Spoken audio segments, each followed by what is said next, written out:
India's market news headquarters. Cutting-edge analysis. Influential insights. Market-moving intelligence. Broadcasting live from the CNBC-TV18 Motilal Oswal studios in Mumbai.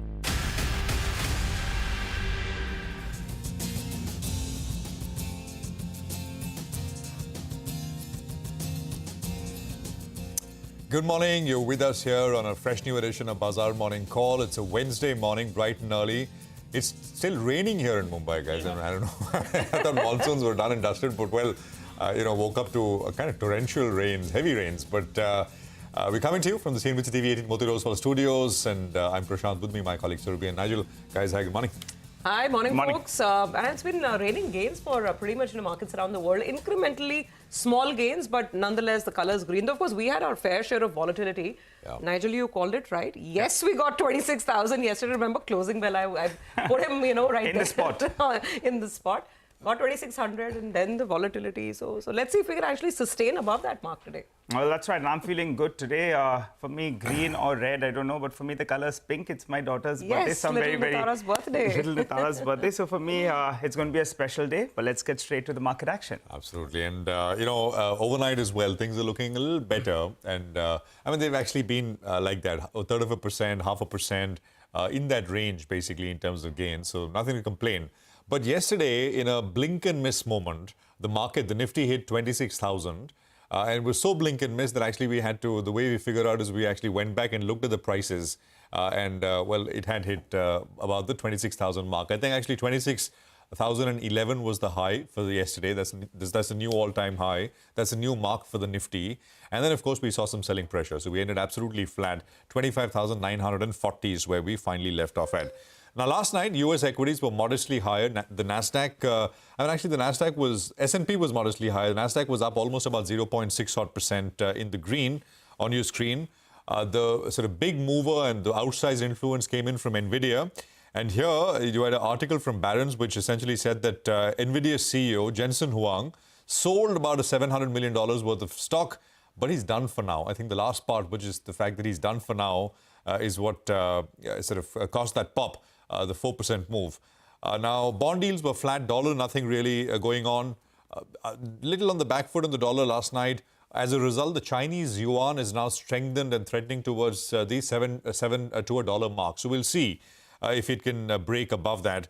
Oil prices are trading above the $75 barrel mark, and prices have been very weak and they've been a little stronger. But basically, in that $5-6 range is what we've seen this move. I think the continuing conversation, and it happened, of course, when we started same time yesterday, is those Chinese stimulus measures, etc. That was the big theme. I mean, actually, that was the big dominating driver through Asia, through Europe, and actually through last night out of the US as well. It's being described as the biggest sort of set of measures since the pandemic, and perhaps it will have a little more enduring effect on commodities and not just like a one-day flash pop. I'll just sort of circle and close this back with levels. Nifty, the levels remain the same. The upside target, the 100% sort of projection of the last move is 26,245. And on the downside, the 40 hourly has moved higher, and that now stands at about 25,694. So about 25,700, 240 points away from where we left off yesterday. That's the closest kind of support. You start to get one or two negative daily closes, and then I think you will start to doubt the market or expect a slightly bigger pullback. For now, that is not really happening, and dips are being bought. Even small dips are being bought. Bank Nifty posted a positive, posted a negative close after 8 straight sessions of positive and higher close. And here I'd just like to put the support in, which is the 40 hourly, which is 53,364. Here as well, we made a new high. And I think, above that, it's all blue sky. So we'll see how it goes. GIFT Nifty will come up on your screen, and that'll give you an indication of how we start. 17 points lower. It's the season of IPOs, right? I mean, there is Swiggy, which we will talk about. There is Hyundai, which we will talk about. And there is so much demand for equity that a lot of equity is being supplied as well. So equity supply, I think, is going to be a feature which we will talk about through the course of the day. Surabhi. Oh, yes, absolutely. And those are mega IPOs that are coming through, right? Yeah. Hyundai is seeking a valuation of, I think, $20 billion for its India business. $3 billion is how much they're raising. So, yes, we'll need money and more money to soak up all of this paper supply that's going to be hitting us. But just to talk about the cues across Asia, they're actually still largely positive. I mean, most of the markets, they're building on the gains that we saw yesterday, particularly the mainland China and the Hong Kong markets. In fact, the last I checked, the Hong Kong Hang Seng was up about 2%. Yeah, it's up 2.5%. The mainland Chinese market is still surging. It's up almost 3%. Remember, and these markets were up 4% yesterday. So in a matter of 2 days flat, you got 7% on the Chinese, key index, which is the Shanghai Composite, and 4 and 2.5. I mean, you've got 6-7% on Hang Seng as well. That's been the extent of the rebound. With a lot of optimism around those PBOC measures and the fact that you'll probably get more rate cuts in China as we go forward. That's actually powering some of the other regional markets as well. For instance, there's a bit of green on the Nikkei. There's some green on the Kospi as well. Talking about those moves, in fact, Prashant, the dollar yuan, for a very brief moment, it did dip below that 7% mark, actually. So 6.99 is what we saw. And that's the strongest level for the yuan in the last 16 odd months. And all this based on optimism, maybe the worst can be over for China and the economy picks up from here on. And eventually the currency starts strengthening. But we'll see how that plays along because you still have a key rate differential between the US and China. So let's see how these major central banks move. Coming back home, the volatility that we had yesterday was interesting, and let's see if the Nifty can really sail above 26,000 today or not. The opening is likely to be cautious, but let's see if the buyers come in and then we have a trending up day towards the end of it. Yesterday, it was not backed by major FPI buying. In fact, FIs were on the sell side. They sold off cash equity worth almost 2,800 crores. It was more domestic institutions that were, doing the heavy lifting and the buying, with a net buy purchase figure of about 3,800 crores. A lot of individual stocks are likely going to be in focus, and I think today's action is going to be, at least to start off with, very, very company and stock specific. So just to name a few, Delta Corp, finally they are demerging their real estate business. They'll be listing it separately. There's Easy Trip. We spoke to the management not too long ago, you'll remember, on this very show to talk about their strategic plans going forward. And now sources are telling us that the promoter, could be selling up to 8.5% equity. So let's see how that stock reacts. There's MCX, there's revision in their F&O charges. So lots of individual stocks will be in focus. And of course, IPO Street keeps buzzing. Swiggy will be doing its own issue. And I think November is when the Swiggy IPO is likely to be timed. And it's interesting. There was it was quote-unquote confidential filing because I think we'll have 1 or 2 more rounds of papers being filed with the regulator till we get the final details on the DRHP. And of course, then there is Hyundai Motors. $3 billion is what they're looking at raising from India. I don't know. All the IPOs, I think they'll be sucking in a lot of liquidity as well. But for now, I think 26,000 is where our eye is. Well, that's right. On Monday morning, I made this point that since we're going to be gapping up and going by the markers which seem stretched, maybe some kind of consolidation in the near term could have played out. And if you look at it from Monday's high till date, we're up only around 20 points on the Nifty. Yeah. That's effectively the move. And the other point that we made was that the Nifty Bank needs to lead from here on. And yesterday, the Nifty Bank took a bit of a breather. And because of that, the Nifty, well, it couldn't build on to those gains past the 26,000 odd mark here. The Nifty Bank, that was a relative underperformer. The other technical factor was that it was the weekly expiry of the Nifty Financial Services Index, which has insurance companies, NBFCs as well. So you had a bit of a spike in, the Nifty Financial Services Index before cooling off out there. The good news is that the India VIX, it didn't climb up too much, but in the last 3-4 sessions, it went up by close to around 15-16%. So it cooled off a little bit. I don't want that VIX to go out of whack. So it's good. It's stable at around that 13.5 odd. What did the FIs do yesterday? Well, after a while, they added more shorts than long position. I like that. I want to see more shorts in the system.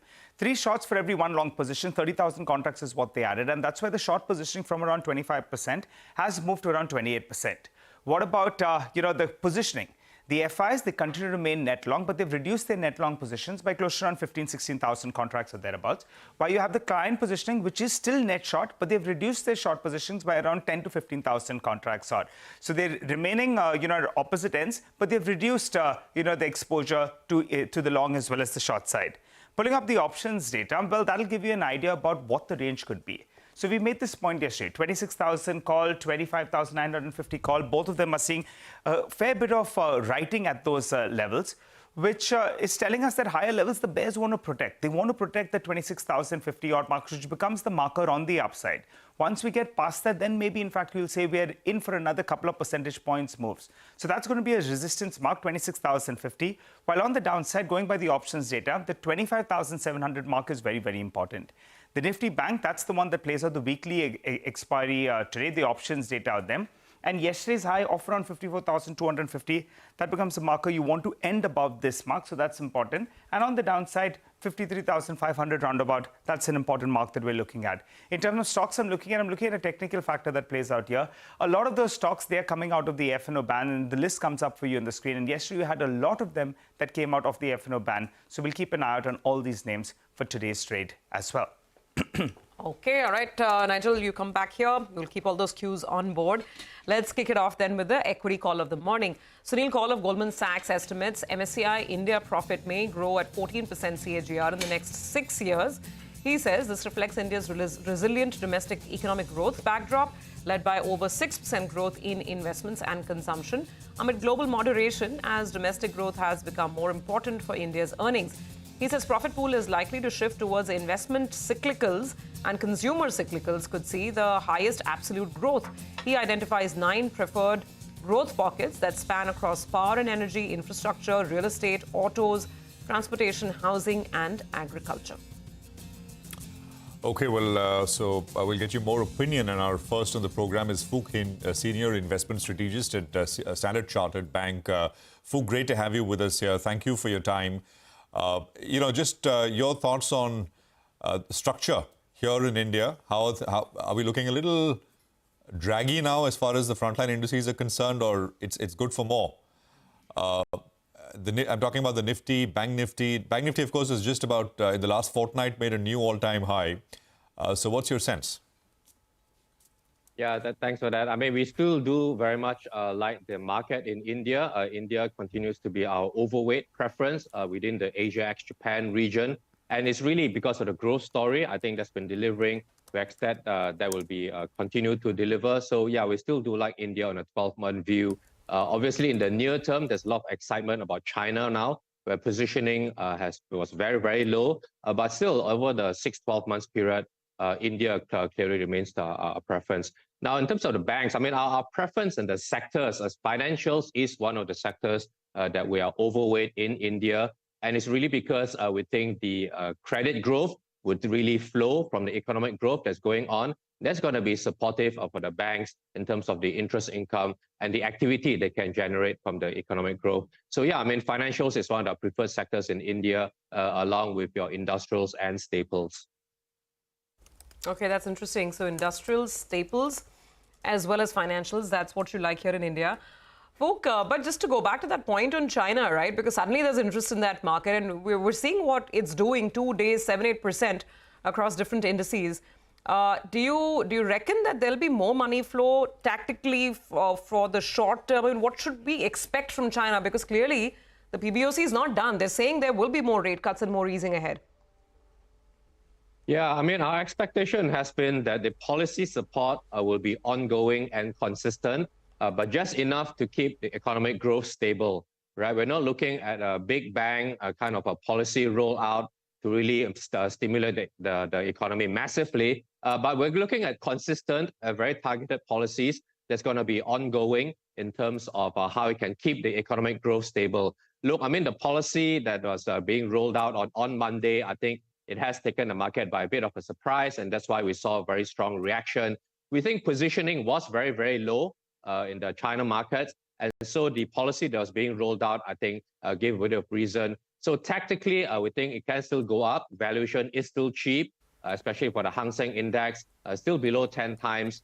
So coming up to 20,000, that could be a technical resistance for the Hang Seng.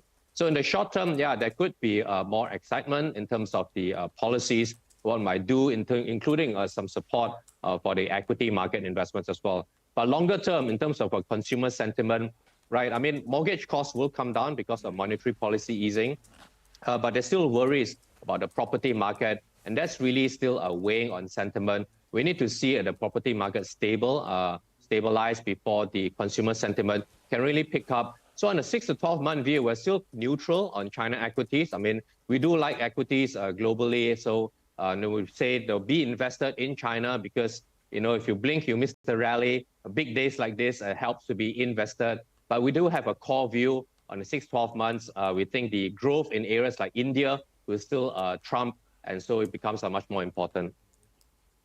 All right. Hi, Fook. Good morning and good to see you. Vince, you're sounding way more positive on India than China, though in the near term, very near term, you're saying maybe China, because of its underweight stance, could outperform. Though in the next 1 year, you're still expecting India to do better. You know, you're overweight on US markets as well, I think, and the tech sector is something that you like out there. What about the Indian tech sector? You know, that as well has been fairly resilient. There are calls that maybe, in fact, growth starts showing up from FY26 onwards. Your take? Yeah, I mean, we've got a neutral view on the tech sector in India, really. I mean, as I said, our preference is for those three sectors, as I said. And I mean, yeah, that's the tech in terms of how we were looking at it. AI is still going to be a very big thing. And that's where the focus is really going to be in the US, where they are very much at the forefront in terms of the investments. We're still very much in the early days, we believe, in terms of the AI investments. So the US technology sector is still where we prefer. And besides the AI investments and semiconductors, there's also the software. You know, there's a very stable, defensive, recurring growth that we see in the US software companies. Okay, Fook, finally, just a word. I don't know how closely you track autos across the region and whether you like that space. Just wondering, because Hyundai is looking to list its India business, and it's likely to be one of the biggest, primary issuances we've seen in this country. They're apparently aiming for a $20 billion valuation. So just any thoughts? I mean, whether as a foreign investor, whether you'd like to buy the stock in the home market, or whether you'd be interested in, specific listing in India and then buy here, irrespective of the valuations because of the growth. Yeah, I mean, I'll shy away from talking about single stocks just because I wouldn't do that on TV. But look, I mean, in terms of the auto space, we think that the exposure to India is great. We've seen some of the Japanese companies with exposure to India that's been driving it. That's been very, very positive. But the space within the EV and the transition within that, price competition has been very, very cutthroat. And so we're looking in terms of how the Chinese automakers are very much leading in terms of the EV space. But price competition is a very big thing. But volume growth is still growing. But the trend, as you know, in the US, it is coming down a little bit in terms of the preference for EVs. But then within China, they're still definitely leading it. But in terms of the flows, cross-border flows, there's a lot of nationalism coming into play as well. But within the whole space, I mean, we'd be more targeted in terms of the auto companies to get exposure to. Okay, all right. Fook, great talking to you today. Thank you very much for joining in, and wish you a good rest of the week. Well, we have a lot of stock-specific action to track today, so let's just talk about the list. In just a while from now, you'll hear more on MCX, HDFC Life, Delta Corp, Sarda Energy, and Minerals. There's Hariom Pipes. A lot of these companies are raising fresh money. That's why they're in focus. Car Trade Tech. All of these on the back of positive news flow. And then there is Easy Trip Planners, KC International, Gillette India, and Shilpa Medicare. Maybe these stocks start off negative, and we'll tell you why in just a minute after a quick break.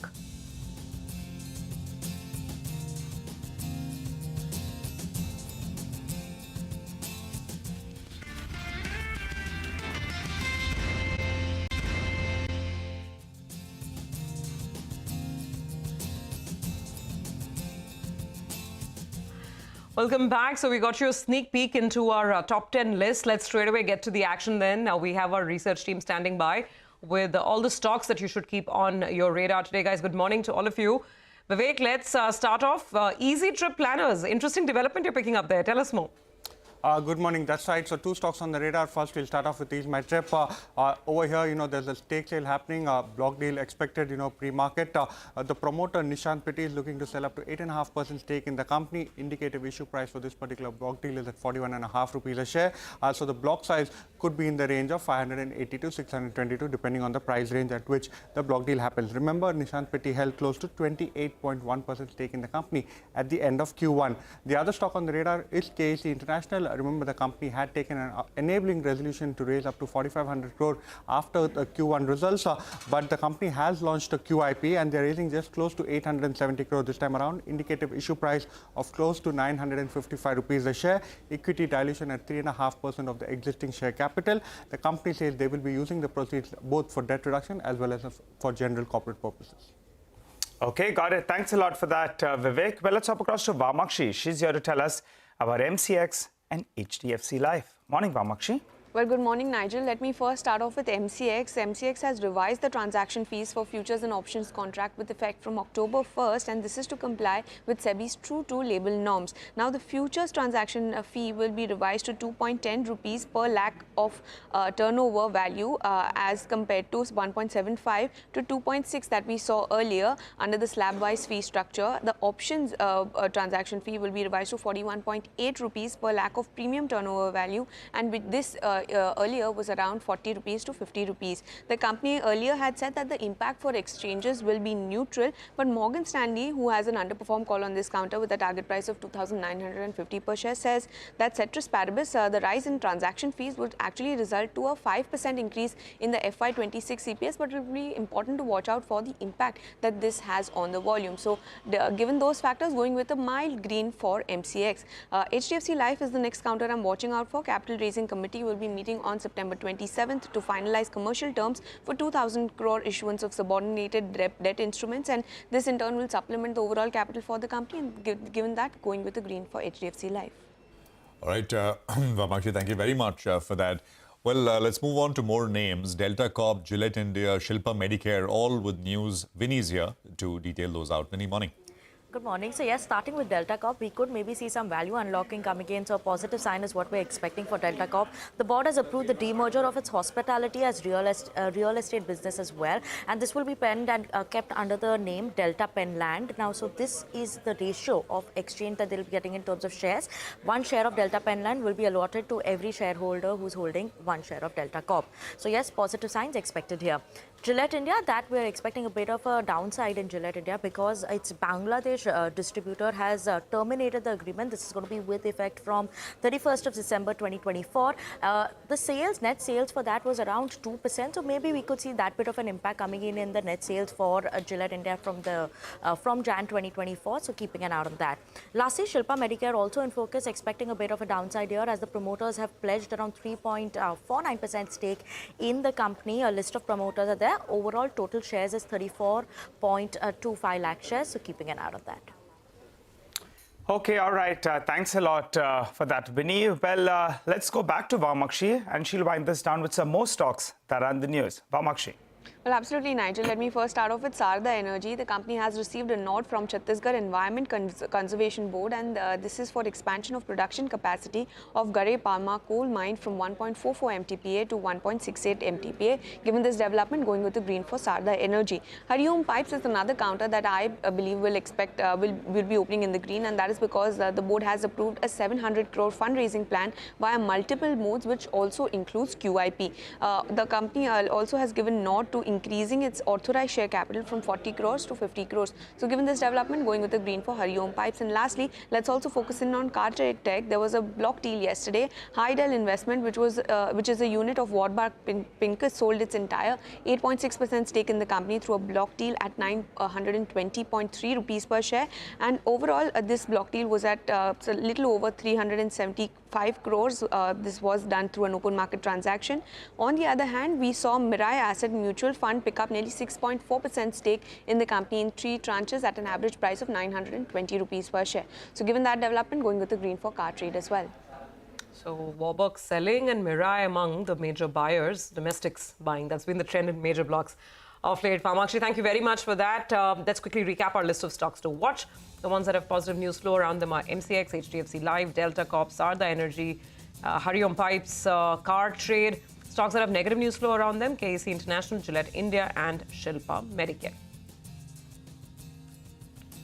Okay, all right. So that's the stock list for the morning. Let's now look at the commodity cues that we're getting. And we have Manisha Gupta joining in with a roundup of all the action. Manisha, good morning. Morning, and thank you for that. So, well, a huge run-up is what we have seen overnight in commodities, and that has been extended in the Asian markets right now. The gold price is hitting an all-time high yet again, and this time around above $26.65 an ounce. India gold is expected to open at an all-time high as well. Yesterday, we saw 75,000 for the first time ever. Well, there is trend that has continued for various other commodities also. Silver prices gained up by 5% overnight. And you have a multi-month high for many of these base metal prices, where copper is trading at a 2-month highs, aluminum at a 3-month highs, and zinc at 4-month highs. And strong gains have continued for energy as a space as well, where crude oil prices gained almost 2% overnight. With the dollar index at a 14-month low, there's a lot of support coming in for these commodities. All right, Manisha, thank you very much for that. So that's basically commodities in focus. So maybe, a bit of a bid under commodities and metals specifically because of what's happened in China. We'll take a quick commercial break here. We're going to come back with a special conversation. Ajay Singh, CMD of SpiceJet, will be speaking with us. They've raised 3,000 crores via a QIP. That conversation up next.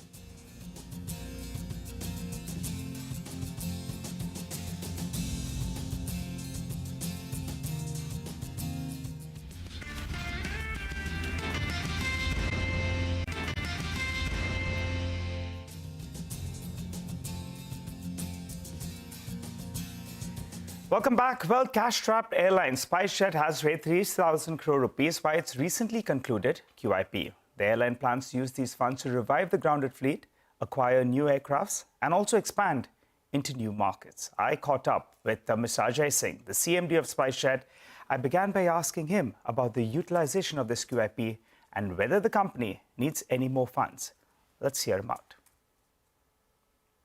In our view, this money is more than sufficient to fund our business plan for several years to come. We are in this process of reviving the airline. We are currently roughly in the same position that we were in 2015. And the plan, just like in 2015, is to expand quickly.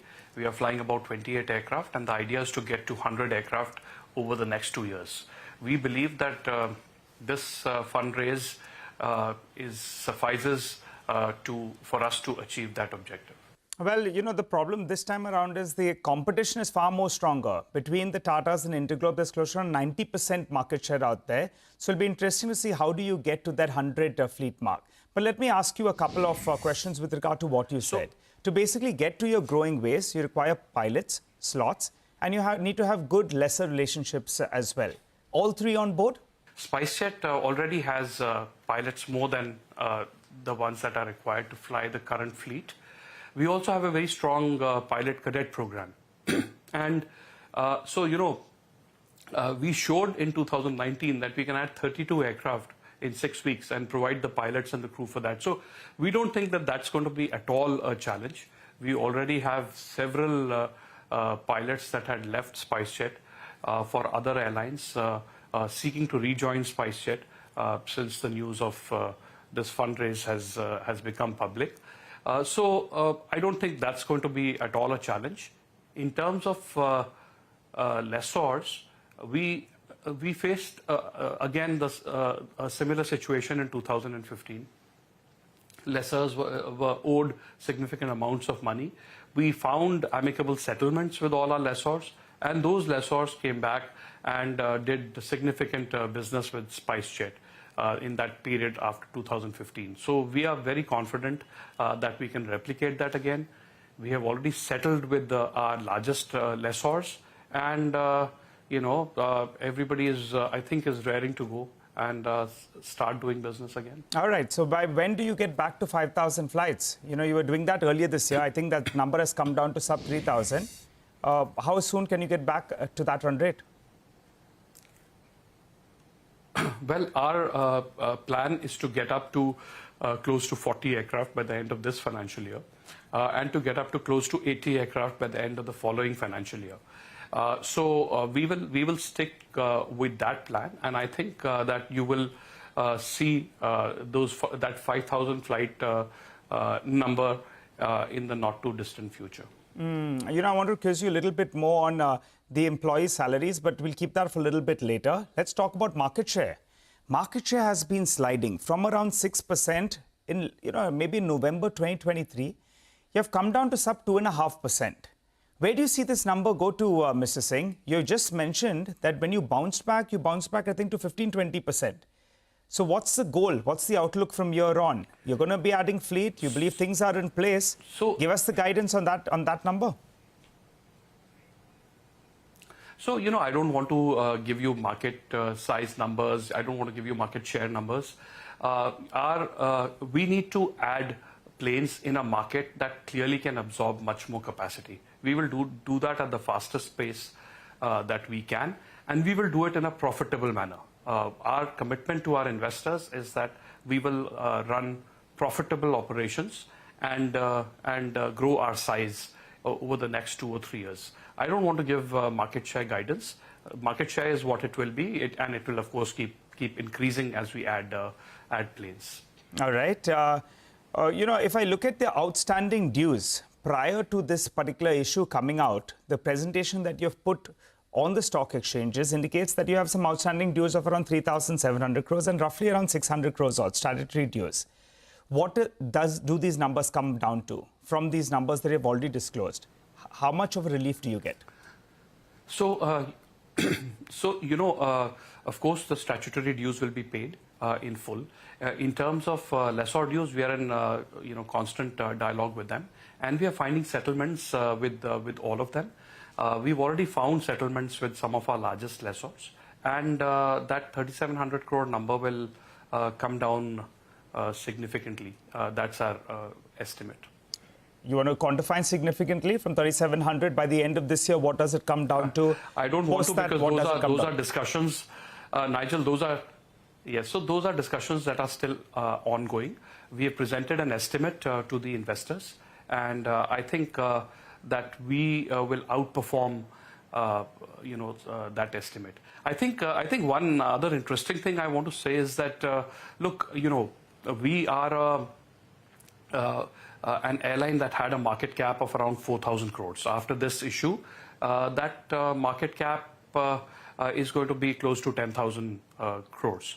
And at this point as well, we think that there's a lot of space for that market cap to grow. The market leader today is at 200,000 crores. So between that 10,000 crores and that 200,000 crores, we think there's a significant opportunity for SpiceJet and its shareholders. And we believe that the stock is bound to be re-rated in the space. You mentioned that you're looking at profitable growth. And, part of the investor community, they believe that the PBT could be in that vicinity of around 700 to around 750 crores in the next 3 years. Do you think that they're headed in the right direction? I think broadly the direction is right. I think we will try and surprise them on the upside, and that's all I can say. We think that this is a terrific market. A terrific sector, and there is a clear shift happening, Nigel. More and more people wanting to fly, and despite all the growth that the sector has seen over the last few years, today only 5% of India flies. That number is clearly going to change. You see all forms of people, all strata of people now trying to take flights. And as Government of India, through the Airport Authority of India and state governments, add newer airports in small towns, you will see, and we've seen this, that the moment you start a flight in a so-called small town, there is great appetite for those flights, including, flights to international destinations. I think as we go forward, people who live in smaller towns, the so-called tier 2 towns, will not want to come to big cities to take international flights. They will want to fly directly from their towns into international destinations. So you'll see some of that. You will see new destinations opening up both domestically and internationally. And you will see many, many more people who today go by trains starting to fly. So this 5% number is I think terrific underestimation of the potential of India, and in a few years I will not be surprised if that 5% number rises to 10, 15 or even 20%. Well, that's a part of the conversation that I had with Ajay Singh. Later on, he also tells us that all employee dues will be paid. The airport dues as well will be paid, and he'll clear out, any kind of dues to the oil companies as well. So that will play out later in the day. But let's get in Deven Choksi, the MD at DR Choksi FinServ, who joins us on the show. Hi, Deven. Good morning and good to see you, Ben. Well, Mr. Singh is promising great things. He's sounding very, very confident. And the good news for him is he has the industry tailwind, which could be part of the reason why he could raise this money. Otherwise, if crude oil prices were up and the travel and tourism space wasn't booming, it would be very, very difficult for him. What's your take? Do you think he can do what they did in 2015 to 2019? Or would you say, why should I get into all this hassle of outstanding dues and leverage books? Just stick to the leader. Your view on SpiceJet at around 65 rupees. Yeah, Nigel. Good morning. Well, on one side, there are promises. Definitely, I think this particular company has done it in past. They hold future as well. I think they would probably do it. There is no doubt about it. And the way in which I think they are working on the max, I guess I think they are probably right on a right track. Adding the new aircraft, a number of passenger seats getting added. At the same time, having the ground infrastructure in place, including the parking slots. I think these are some of the very fundamental things which this particular airline is already having. Fortunately, the operating cost through the ATF, I think, is remaining under control. And should it remain under control for a longer period of time, it's a big, big boost to most of the passenger aviation companies who are vulnerable to this particular cost. I guess I think this company is probably likely to see the better times going forward. How soon, how fast, how best it will happen, I think we all will witness it.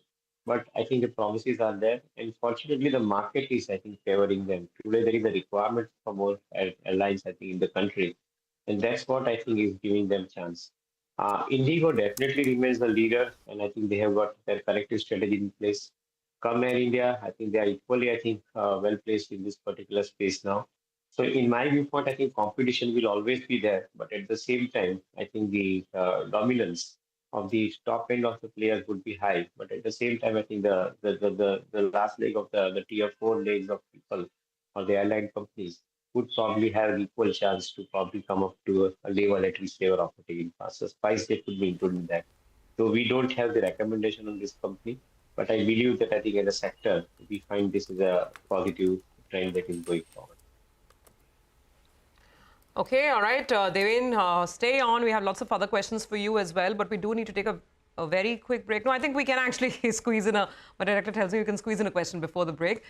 Morning, Deven. So the stock in focus is Delta Corp, right? There's so much going on with the company. Now we know that finally that demerger of the real estate business is happening. They're listed separately and issue proportionate shares to investors as well. 1:1, I think, is the ratio. What do you make of everything that's been happening with Delta Corp, the GST issues which are outstanding, but they're very confident that that demand is not going to hold up, that, 22,000 crore rupee demand. And now this move towards real estate and hospitality. What's your take on the stock? Good morning, Smriti. As an outsider, I think not an investor in the company, nor I think analyst who is covering this particular company. I think as an outsider, I find that I think the restructuring that they have proposed, I think is probably working well. Demerging the hospitality part of the business and the real estate part of the business is definitely, I think, making sense, because on that side of the activity, you have the support of a larger fund, I think, who would possibly, I think, fund this particular expansion or the growth that they want to bring in. And I think the gaming business part, which they are already holding it faces its own challenges at the same time. But since we don't cover enough, I think, on this subject, we'll refrain from commenting on that subject per se. No, I've got that, Deven. Deven, good morning. Thanks for joining in. Just a quick word, Deven, on metals, which has been the big mover yesterday. The index was up about 2.5%. And I think, what we saw yesterday, that we saw something similar in Europe as well, overnight as well. That, of course, it's all ties back to what China has done. What's your sense? What's the best way to play this? We don't know if this will be a lasting, enduring move, but maybe a tactical one. But even then, what are the best ways? Yeah, Prashant, good morning. So leave aside China for a while. I think it definitely helps in global environment for strengthening of the commodity prices, no doubt about it. But the other factors are equally strong for Indian metal companies per se. On one side, the demand scenario remains upbeat and quite strong because of the government spending, because of the industry spending, and the larger amount of social infrastructure along with, which is coming up in the country. So, to a greater extent, I think the demand scenario remains upbeat. On the other side, the structural changes are happening in the energy cost. As more and more companies resort to higher amount of renewables and that too for the captive use, I believe that the cost of energy will remain under control and maybe I think it will come down eventually. If you are taking a directional call of next 3 to 5 years, I think systematically it will come down. Given that situation, your profitability in the commodity business, which is extremely important, is going to be assured. And that is what investors like. I think if they see the sustainability in the profitability, probably I think they love to buy this kind of companies. I believe that I think the structurally things are working in favor of metal as a commodity. Of course, this China liquidity booster is definitely helping stabilizing the global prices, and that should work in the near term for the companies, which up till now I think have been a little bit more circumspect about. So such situation would definitely favor, but otherwise also fundamentals are shaping up well for the metal commodity. So one should remain positive about this space, and maybe every correction or a dip may be an opportunity to add more into the portfolio for next 3 years. All right, Devin got it. Do stay on. We'll come back in just a bit. Right now, a quick break. And also, we come back with some technical perspective on the market. What are the trades you can look at? Mitesh Thakkar and Sudarshan Sakhani will join in.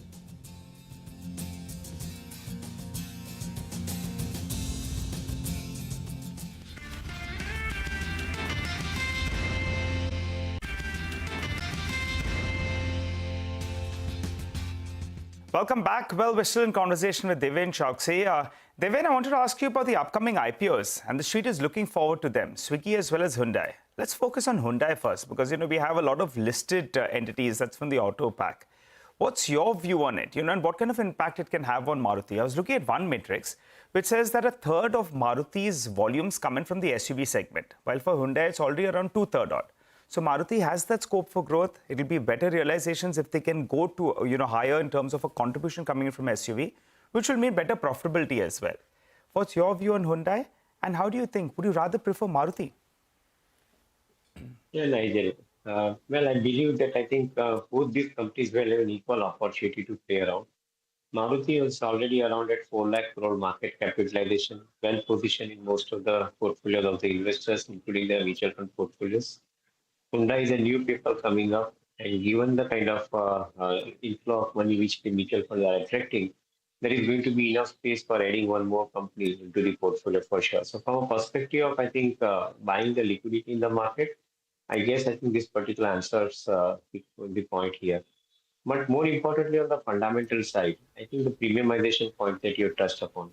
Maruti is certainly, I think, talking about scoring high numbers on the premiumization. And they are also talking about the penetration of EV through a very systematic ecosystem creation coming 2025. I believe that I think that's where Maruti holds an edge to an extent.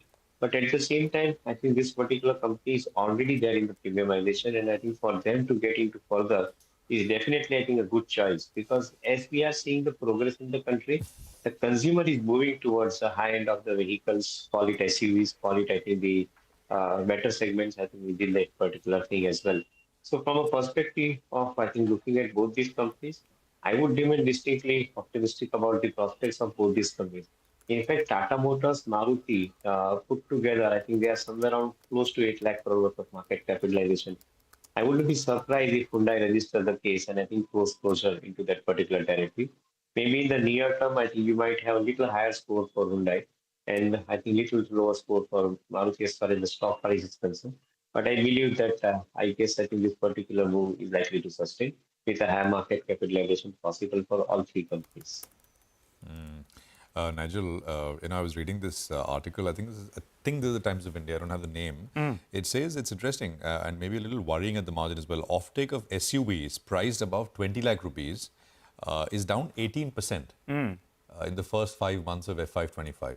Okay. So looks like the big, maybe it's just sort of too much buying which has already happened. So Indeed. It's a bit of a cool off. I think, and stocks have done very well sort of recently, especially names like Mahindra. Maruti maybe not that much. Mahindra has done very well. But this is something which we will pursue. So the headline struck out. I mean, SUVs priced about 20 lakh in the first 5 months. Sales are down about 18%. And I think that's a number from SIAM, which the article is actually quoting. Devin, so just a few other names I want to throw your way. Telecom, I mean, if you can weigh in, Bharti Hexacom fell sharply yesterday. It was around about 5-6%. And of course, I mean, all which is happening with Vodafone Idea and consequently implications for a name like Indus Tower. What do you like there? Prashant, I think it's a good challenge to, go into this particular space now. You already have two established leaders, the Jio and the Bharti.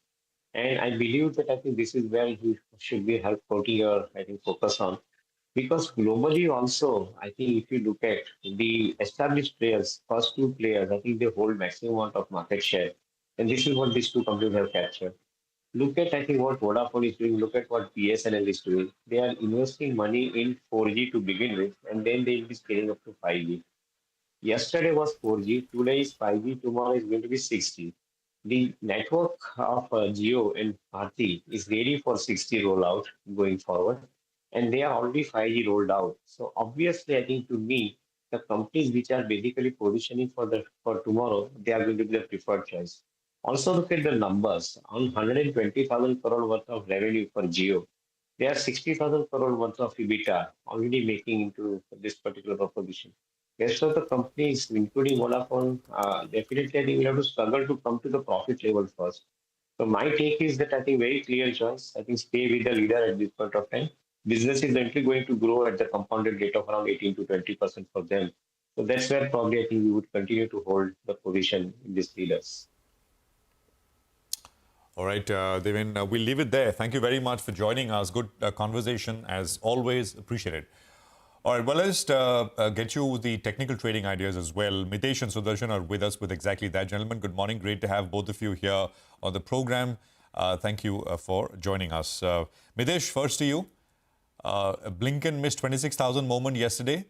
Will it be more enduring today? What's the trade? Morning, Prashant. Well, I think, one, I've highlighted it's a round number. Two, I think there is a lot of open interest around this 26,000 strike. So maybe, a couple of days there will be some struggle. Also, we've had a good rally. We are slightly overbought, so some profit booking can happen. Yesterday, I advised booking about 1/3 of long positions and then buying back on declines, and the other way is that in case we see the Nifty spot getting past 26,000, 35, 40 zones, then we might take a 70, 80 point kind of a reasonable stop loss and take a long position. So the idea is that the trend is on the upside, but we have hit an important level. There could be a chance of about 100, 150 point kind of profit booking led decline, and that will be your chance to buy. This same situation is happening on the Bank Nifty, which has also rallied and is now slightly overbought on the hourly and 2 hourly charts. Okay, all right. Hi, Mitesh. Good morning. What about individual stocks? What are you looking at? Yeah. So on the individual stock side, I have a mix of buys and sell. Nigel, good morning. ABB, I think after a good consolidation is breaking on the upside. So keep a stop at 79.75 for targets of 83.30 to about 83.50. Also buy on Hindalco. Metals were buzzing and we had buys on Tata Steel and NMDC, etc. yesterday. Hindalco is a buy with a stop at 705 with a target of 742. Disclaimer that I have some call options position, so there is vested interest in this stock. A sell on Grasim with a stop at 2651 for targets of 2540, and a sell on Coromandel Fertilizers if it breaks the pivot of 1655. I think it's closed at about 1662. So sell below 1655, keep a stop above 1690, look for a target of below 1580. Got it. Okay, all right, Mitesh, thanks a lot for that. Well, let's hop across to Sudarshan. Morning, Sudarshan. Good to see you in. How do you approach trade? It appears yesterday we hit that 26,000 mark and we quickly pulled back. But the trend still seems to be up. What would you do at these levels, or would you wait for a bigger dip to get in? Yeah, good morning. See, the trend is up. The market is consolidating because we had a very big move last week. The markets are not expected to, oblige us by going 200, 300 points every day. That doesn't work out. So this consolidation can take place for any number of days. Maybe it will end today. Maybe it will continue all the way to next week. I can't say that. But the trend is up, as you said, and as we have been saying for a very long time. So in an uptrend, there is only a single trade available. Look for a small dip and go and buy it. Today also, I would suggest that look for an intraday dip for about 100 points from the opening price. And that's an approximation. It could be 90 points, 80 points, whatever. And if you get that dip, go long in the Nifty. Don't take any other trade. Wait for a dip and buy. Okay, so buy the Nifty on dips. That's the strategy and the call. Sudarshan, hi. So let's also talk about stocks, individual stock trades for you today. Sure. See, there are a lot of opportunities coming because the market, while the Nifty does its own thing, there are many stocks which actually have minor corrections even as the Nifty was going up. So I have a long list of these stocks where a buy on dips opportunity is coming. Vedant is a buy with a stop under 437. Astral, the theme is the same. All of them are dips. Astral is a buy with a stop under 1905. BHL is a buying opportunity with a stop under 260. And NMDC is a buy with a stop under 208. Okay. All right. Got that. Thank you very much, gentlemen. We'll take a very quick break on that note and come back on the other side. We'll have the pre-open trades joining in. And also, we'll get a chat going on the big metals rally that we saw yesterday. Parthav Jhonsa of Anand Rathi Institutional Equities will join in to talk about the outlook.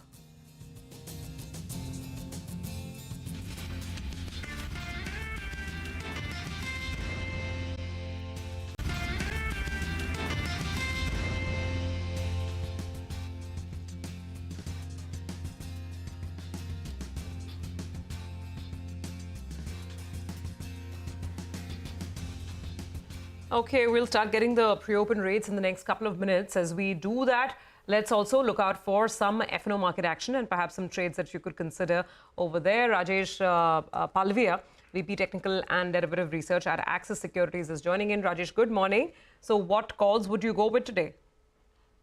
Good morning, Sudhi. So looking at the expiry for this series, it's on a bullish note and Nifty almost gained 2.5% and Bank Nifty gained around 5% for this series.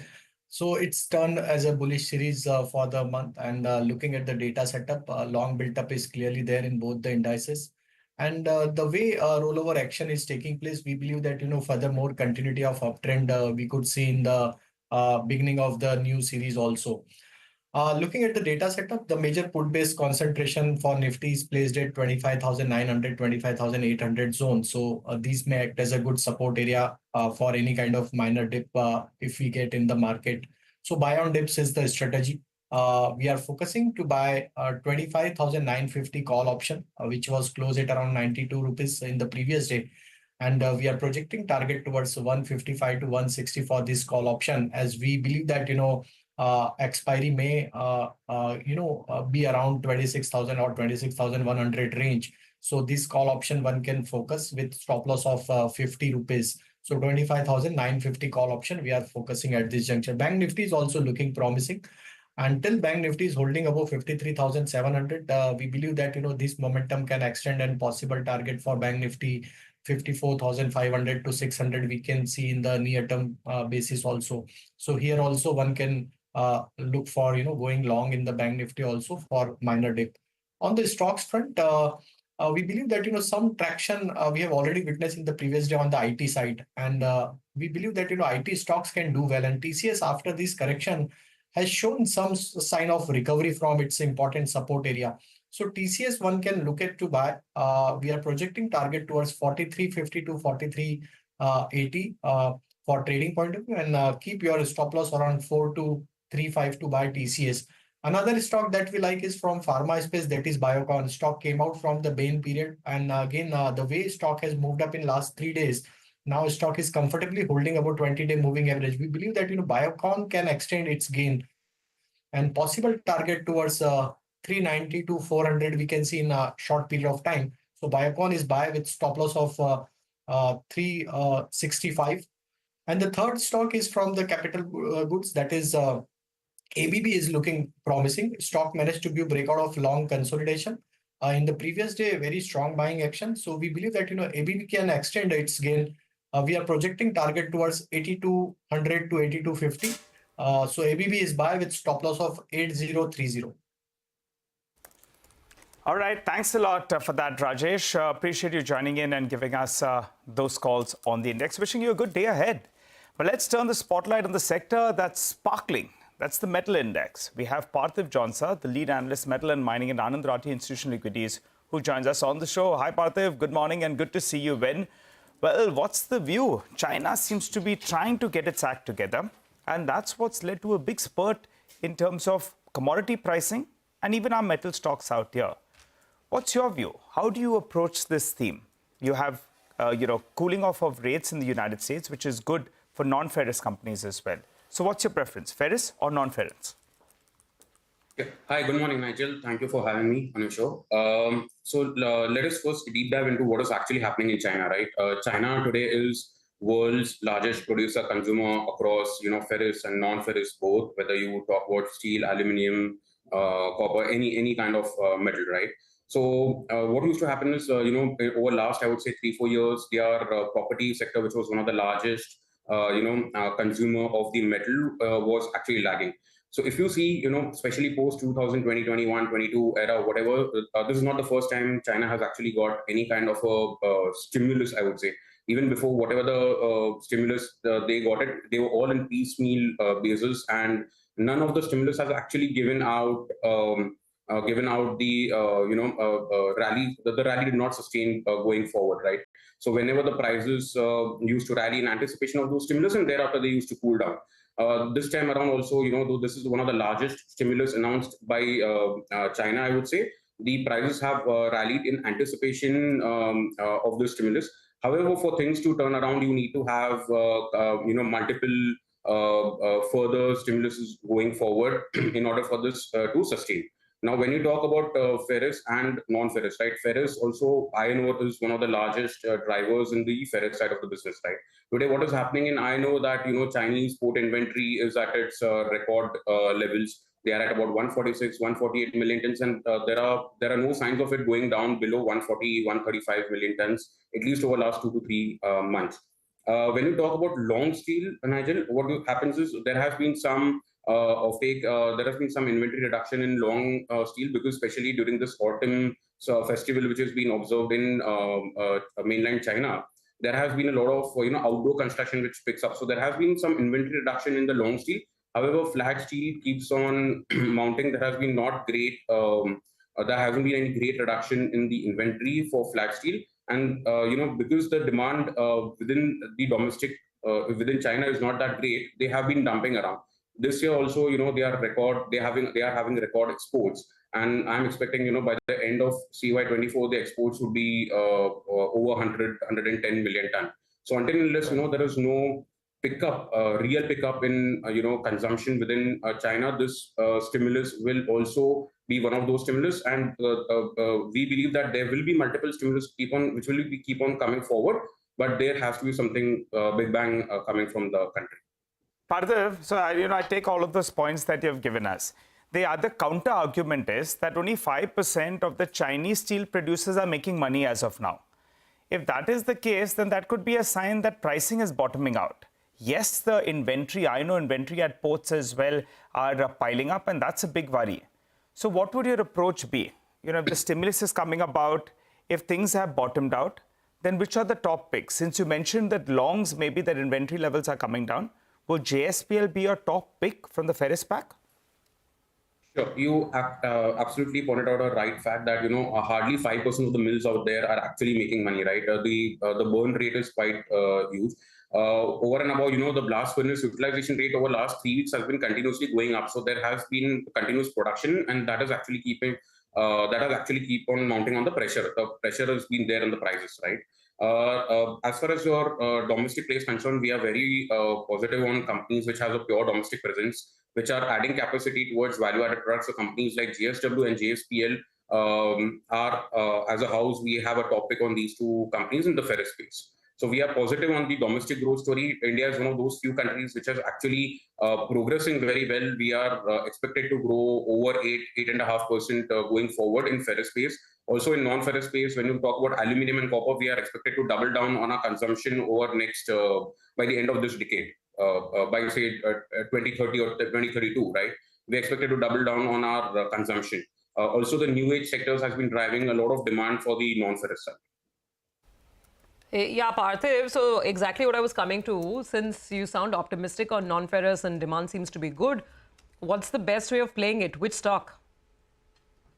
So we are very positive on companies like, say, Hindalco, which has a very strong domestic presence, which is there across aluminium, which is there across downstream, which is there across copper. Also, we are very positive because, Novelis expansion, which has been happening at Hindalco, it will come on stream over next 2 to 3 years.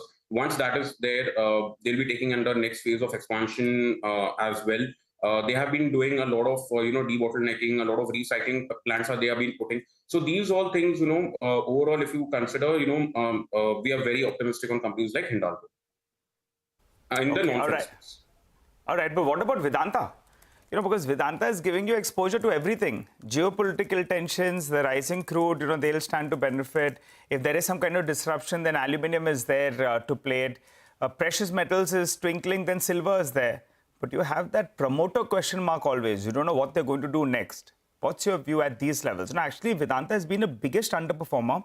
Their stock was more than 500 rupees, I think around 5 months ago. And now it's still at around that 470. Adjusted, it's still only at around 500 rupees. Yes, you're absolutely right, Nigel. The thing is, we are very, I'm very positive on, especially on the Vedanta aluminium front, because Vedanta is one of those few companies which is actually adding in the primary, aluminium, right? No other Indian entity is actually adding in the primary aluminium space, right?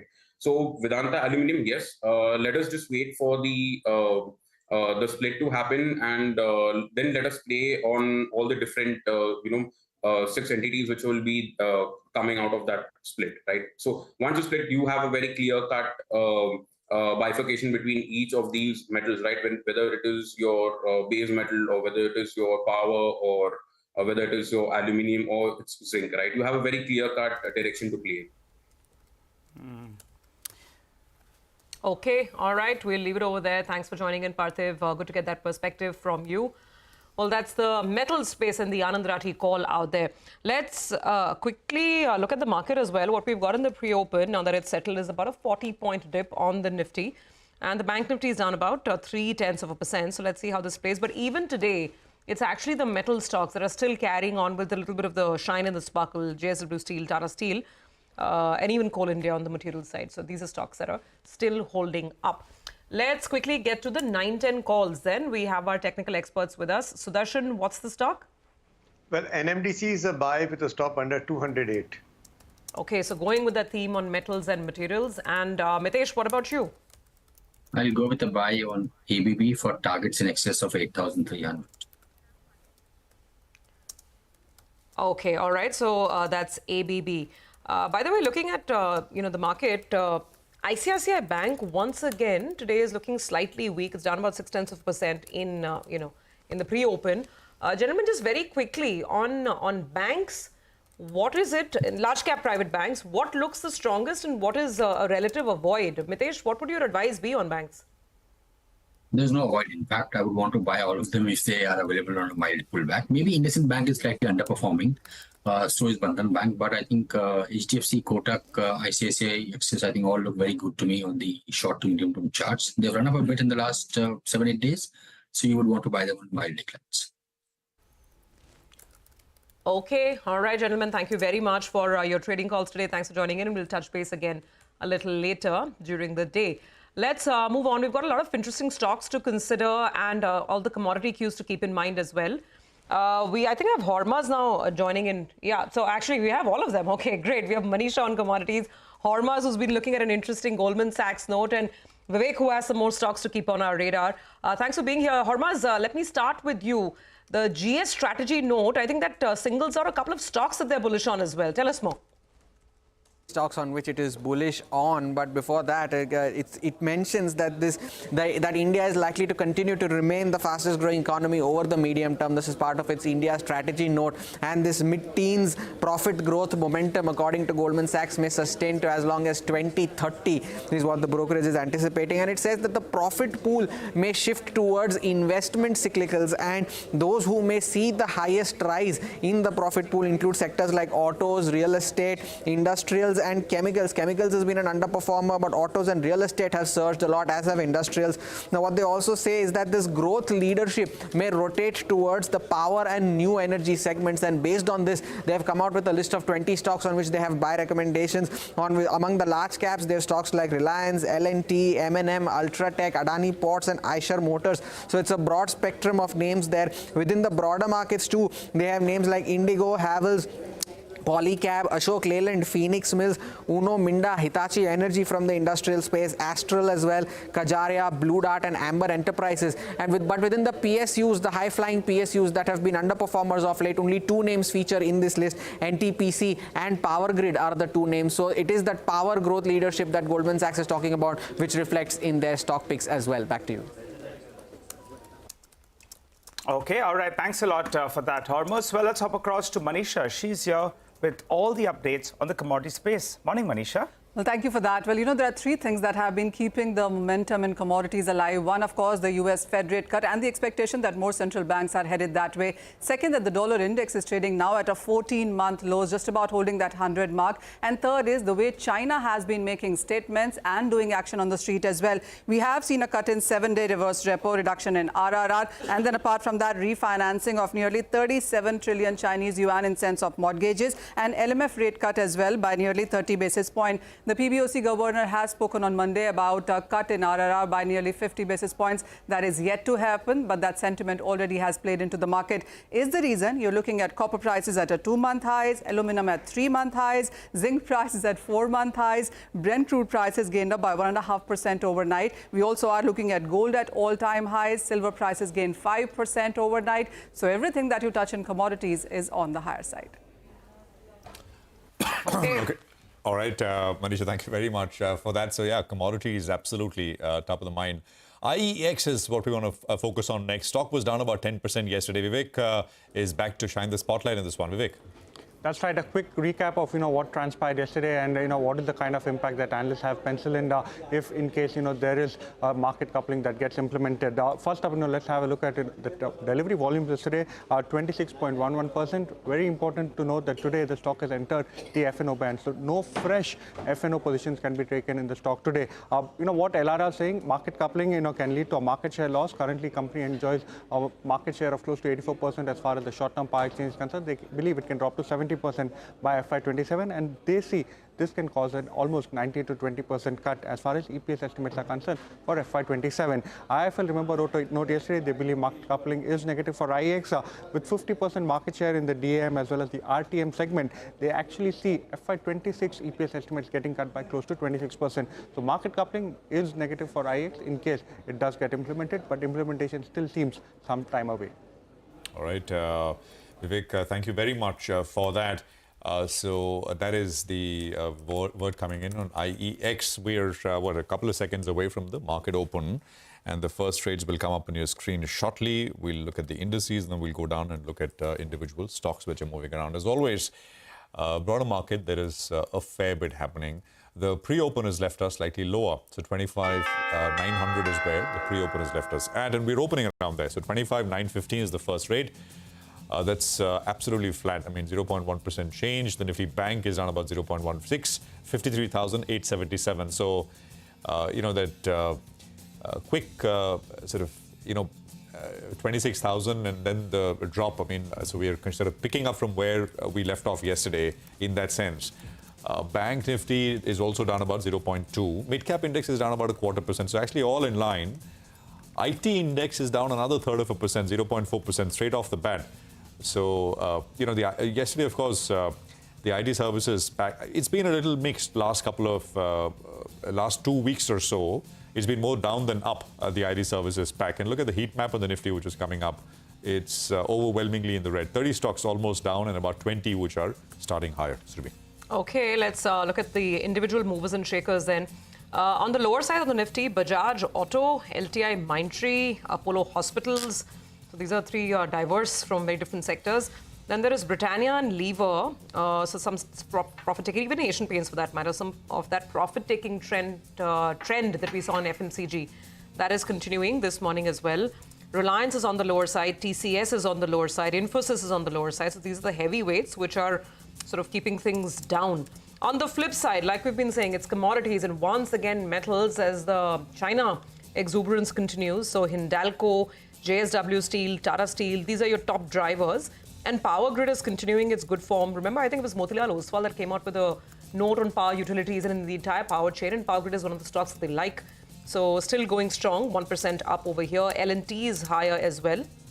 And then it starts to get a little quiet. BPCL is managing some gains for itself as well. Titan, ahead of the festive season, seeing some sparkle shape up, about 0.5% up. But very quiet, 26 points gone on the Nifty, at least as of now. But lots of stocks in the individual markets. Nigel will talk about more. And I think Delta is the one that people really have their eye on, because now finally the business is going to demerge. The real estate and hospitality business will be separate, and it'll be a different listed company altogether. So that's definitely one of those stocks of the morning. Well, I think investors as well, they wanted the management to be clear whether you're going to be in the casino space, the gaming space, or you're going to be in the real estate pack. So now they're giving the option. If which one you want, you could play it post this demerger. So I guess investor plea has been accepted, and that's why in fact they've announced this demerger. So that's one stock that's up and about, one of the highest volume movers. Z Media, they've been talking about doing some fundraise. They put this out on the exchange late last night. So that's one stock that's higher. I think PC Jewelers as well, they had put something with regard to a fundraise as well last evening. So that one as well is up close to around 3%. Both of them, some of the highest volume movers today. Easy Trip, that large trade has happened, where we understand that the promoter entity could be looking at selling some stake out there. Explains why the stock is down closer to around 6.5%. Pyramid Pharma, that's had a good run of late, and they had an analyst meet yesterday. We'll try to get you excerpts of the conversation that Ekta will have with the management by midday today. For the time being, the stock is up close to around 7%, so massive move is what we're seeing out there. Metals, well, they are shining. So the best way to play it normally is Vedanta, because it has exposure to all the metals. For the time being, it's up close to around 1.5%. And Nalco as well is running along because alumina prices have been elevated. SpiceJet, the management says all is well. The street believes not quite. Because though Mr. Ajay Singh says that, the dues will come down, the employee salaries will be paid, and also the airport dues are all being paid. For the time being, the stock is down close to around 4%. Yesterday as well, there was some large selling, and the stock ended with a cut of around 5%. So keep an eye out on that one as well. PNB as well down 3.5%. Prashant, what else? Well, it's a decent kind of start, right? I mean, it's not bad and in line with what expectations were. So this is actually absolutely unchanged kind of a day. 15, 16 points down, 25,924. Manish Gunwani is with us. So let's get him in. He's Chief Investment Officer at Bandhan Asset Management Company. Manish, good to have you with us here. Thanks very much. I want to start with, of course, the big story, which is the largest ever IPO, Hyundai. $3 billion IPO. Soon, Swiggy is coming, I think, planning to raise just under $500 million. There's Vari, which will be there, and so many others. The demand in that demand for paper creating its own supply. I just wanted your thoughts on it. I mean, is it evenly matched, balanced? And what does it mean for secondary markets? Does it slow the pace down just a little bit? Yeah, I would think so. So what we've been trying to do is tell investors, distributors that we need to keep our return expectations realistic. And just because structurally we are positive on liquidity, because broadly we think dollar will be weak and a lot of Indian money will move from fixed income to real estate and equities. But just because you're structurally positive on liquidity doesn't mean every 6 months, 12 months, equities will give a bumper return, because this liquidity will be met with a lot of supply. And supply comes with a lag, but I think we are seeing some very big IPOs in the pipeline. And I think we should, after making very, very decent returns over last 1, 2, 3 years, we should expect that next 6-12 months should be pretty mediocre. I mean, we should be ready for that. No one can predict, but we should be ready for that. Okay, so yes, indeed, Hyundai is going to be making all the headlines as that IPO rolls on. Manish, great to have you on the show. Thanks for joining in. But, in a more broader sense, what is your stance on auto as well as auto components right now? Because we're dealing with different cues. Global-facing companies on the ancillary side, they're looking at slowing demand. We all know what's happening in Europe. All these major OEMs are constantly cutting down rolling back their guidance. But then you have the two-wheeler guys doing really well here in India. PV is somewhere in between. So, give us a big picture on auto. So I do think it's very difficult to find great value there because, again, stocks have run up, whereas on the ground, we're not seeing supernormal demand. In fact, I think in four-wheelers, the demand seems pretty tepid at this point of time. So in that sense, I think the probability of getting a big surprise in earnings does seem minimal at this point of time. And given the P multiples, given the market cap, so if you see the market caps of two-wheelers, as you pointed out, versus the long-term growth that is possible. Obviously, we may get a cycle because rural consumption has a chance of picking up. But when you see that this is an industry which is fairly penetrated, so if you're buying something for domestic auto scene, then you need to get something which can get massive market share, which is not easy to pick. So I do think that when you see the overall market cap of either two-wheelers or four-wheelers versus what is happening on the ground versus what are the global market caps of companies in these spaces, I do think that's very, very difficult to get great value. Hi, Manish. Good morning and good to see you. With Nigel on this side. Manish, suddenly China's coming back into play. And if China recovers, then it could be good news for the metal space. And we're seeing that these metal stocks are seeing a pop, at least as of now. What's your view? Would you build onto some of these positions?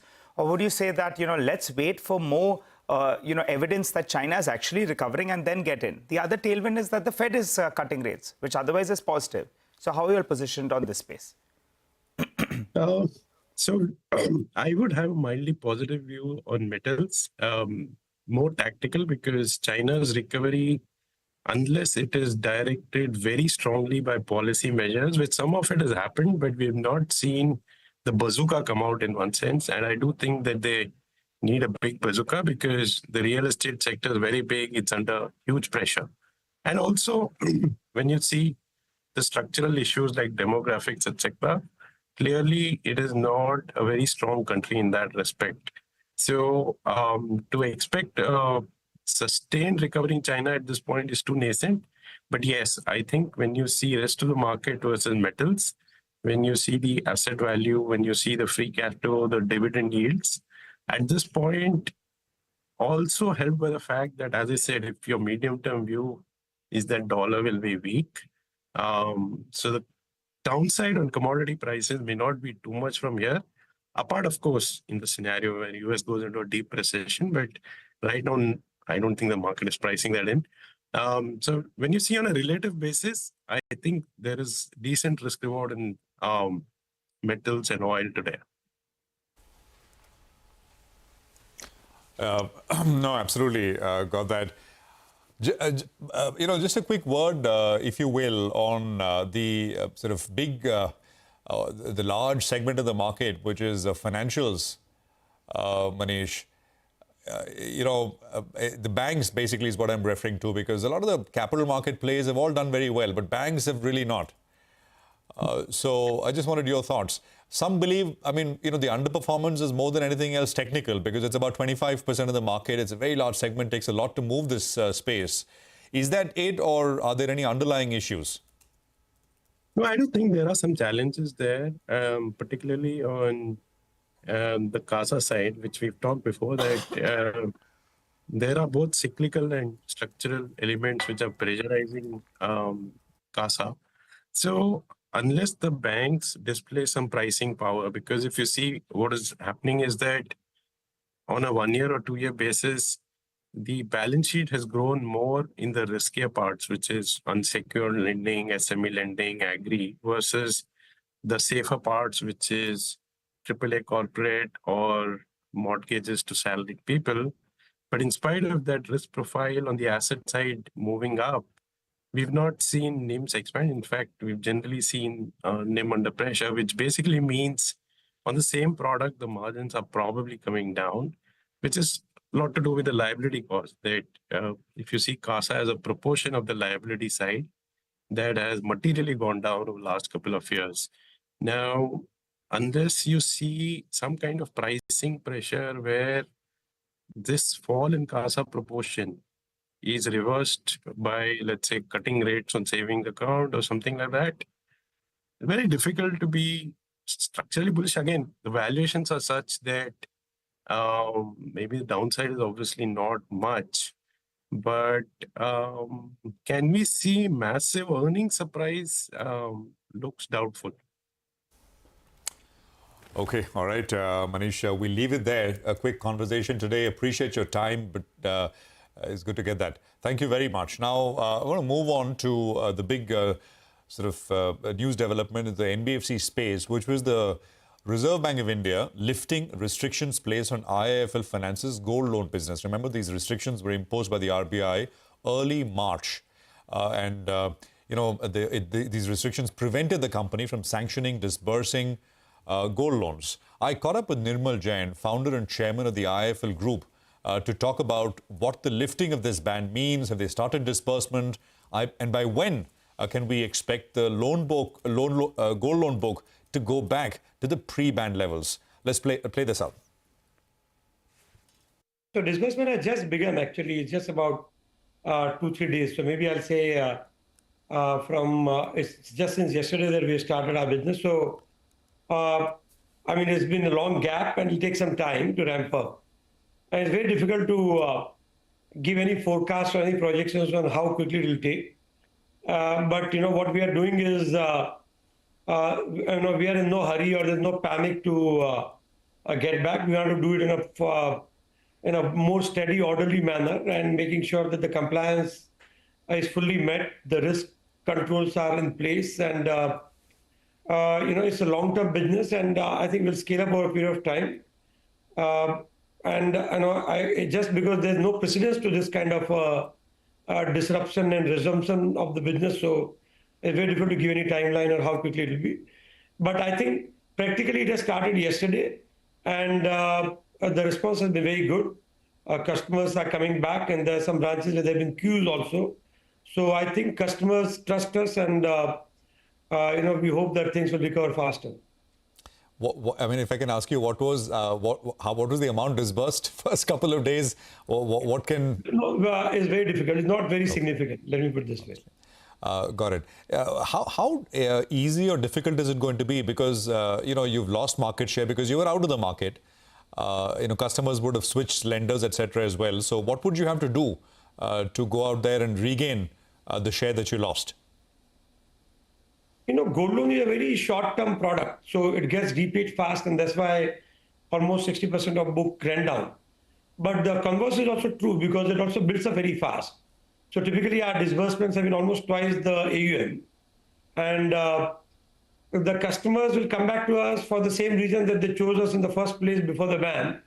Obviously, they liked our product and services superior to the competition. And I think we remain focused on the customer. We aren't really very concerned about how the book will ramp up because the short-term product rotates much faster. And our people have been in touch. So, one fortunately good thing with hindsight is that we kept our people. There have been no salary cuts, no sort of deviation of job responsibilities. So they've been servicing the customer. They've been in touch with the customers. And so the trust of customers and employees is paramount to our culture, our ethos, and that is what should help us getting back our business. Whatever feedback I'm getting from customers, employees, people on the ground, there's a positive momentum. Customers basically like us, and at the earliest opportunity, they'll shift their business back to us. That's heartening to hear. Mr. Jain, that ban came into effect on the 4th of March, right? Now, I'm not asking for the near term, but just a bird's eye kind of view. How long do you think will it take for you to rebuild the gold loan portfolio to pre-ban levels? Again, you said it's not a T20 match, so you will do it properly. But is it going to take a year and a half, 2 years? What should investors expect? So I wish I knew. So my guess would be as good as yours. But if you get, logically, as I was saying, that disbursements can be twice the AUM, then maybe So again, as I said, that these forward-looking statements have to be taken with a pinch of salt because people should do their own analysis. And as I said, that my guess is very difficult to really figure out. But whatever feedback we get from our people at the branches, it can take 6 to 12 months. But our target, as I said in the beginning, is not that we are really rushed to make sure that how quickly we get it. But we want to make sure that long term we have trust with the customers, and we build this business on a much stronger customer centricity, so that whenever our market share comes, is lasting and is long term. No, that is very well put. So just to paraphrase that, and correct me if I'm wrong, given the feedback that you're getting and the fact that your teams were intact and there was no disruption in that sense, they were in touch with customers, and the feedback that you have, the gold loan portfolio can go back to the pre-ban levels in the next 6 to 12 months. Again, yes. I'm not going to hold you to that, but that's a bird's eye kind of view. I think that's the correct way to put it, yes. Okay. Got that. Can higher gold prices also act as a bit of a tailwind? I mean, gold prices are significantly higher where they were in the month of March and where we are now. That is good and also cause of concern, because I know the gold at the end of the day is a commodity, and factors have been favorable globally. But one should be cautious because gold is at record all-time high. And if there's a correction in gold loan, then with other things being equal, you see that the industry level loan assets basically decline. And there was a very, actually, if you remember 2013-14, it was a big blow to the industry when the gold prices suddenly fell by, I think, 25-30%. So I would be rather cautious, and that is why we would diversify rather than just be overly dependent on gold as a medium-term strategy, because gold prices, they can rise so rapidly. I mean, at any point in time, I can't say when, because as of now, all analysts, all experts will tell you that gold is looking good with interest rate cut in the US and many other factors. But we have seen historically that things can change overnight. And I would be rather cautious by the fact that the gold price is at a very high level. I got it. You said you want to build out the other segments as well. I mean, actually, you had pullback growth in the non-gold loan segments as well, as a means to conserve liquidity, etc. Now, with this coming back on, will that also should that also ease in a way? So, we have three separate entities. Our listed entity is primarily into gold loan and business loans. And we have housing finance and microfinance subsidiary companies. So as far as housing finance, microfinance are concerned, they are independently managed and also funded separately. And I don't think there should be any challenge in getting the growth back in those businesses subject to industry conditions as such. Now in the NBFC, which is the listed entity where there's a gold loan, the ban on the gold loan, has another significant business, which is a business loan. And we basically focus on small businesses, MSME, as we know them. And in these MSMEs, we do both secured as well as unsecured loan. And typical loan size is less than 10 lakh rupees, or it can be up to 30 lakh rupees, but the average will be less than 10. This is a segment where we have a natural advantage because we have a network of branches. As a group, 4,500 branches. Gold loan alone has 2,700 branches. We have people on the ground. These branches are located in the clusters where these kind of MSME enterprises, typically retail shops, or traders, these kind of businessmen, they're around the shops. Many of them have been our customers for gold loan. So we see this as a significant synergistic business to expand and diversify our longer term. And this business, in terms of sheer target market, is much, much larger. And there the growth can be a lot more sustainable. And it's really not vulnerable to gold prices. Mr. Jain, I was reading a sort of analyst report, and it said that just to come back to gold loans for a bit, co-lending was a big driver for your profitability there. Spreads were 800 to 900 basis points before the ban came through. Is that going to be the main channel for conducting gold loans? Co-lending will continue as an important strategy. I don't think there's a margin booster as such, but it preserves capital and also reduces the risk on the balance sheet. because if you borrow, probably you might borrow a slightly lower rate. But I think co-lending has been our strategy to, as a long term, to make sure that the risk is mitigated. The leverage is much lower. As you can see, our leverage around 3 is very low for an NBFC like ours. And most banks that we've been talking to are very keen to restart the business at the earliest, restart the co-lending operations. And if you see last 6.5 months, we have returned almost about 11,000 crore rupees of bank money for co-lending, DA, and all these partnerships that we had. And almost about 12 lakh customers would have closed their accounts and repaid the money. Everything has happened very smoothly. So actually, this has been trial by fire that we have stood well. Because for any lending institution, the real true asset test is, if there's a run of the liabilities, can you really liquidate your assets and repay? And I'm really proud to say at the same time, it has been like the testimony of the system that we have, that we have repaid such a large amount of money, closed so many customers' accounts without a single issue of asset quality or any issue of any significance about a customer grievance or asset quality. Absolutely.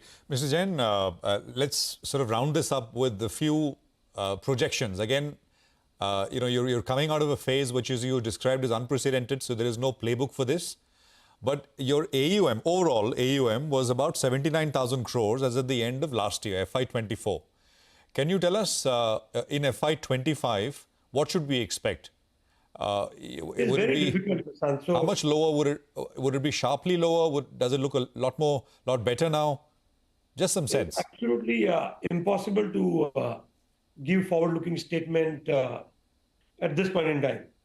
So maybe once we restart our business, couple of months, 2-3 months, then we understand the pace of growth.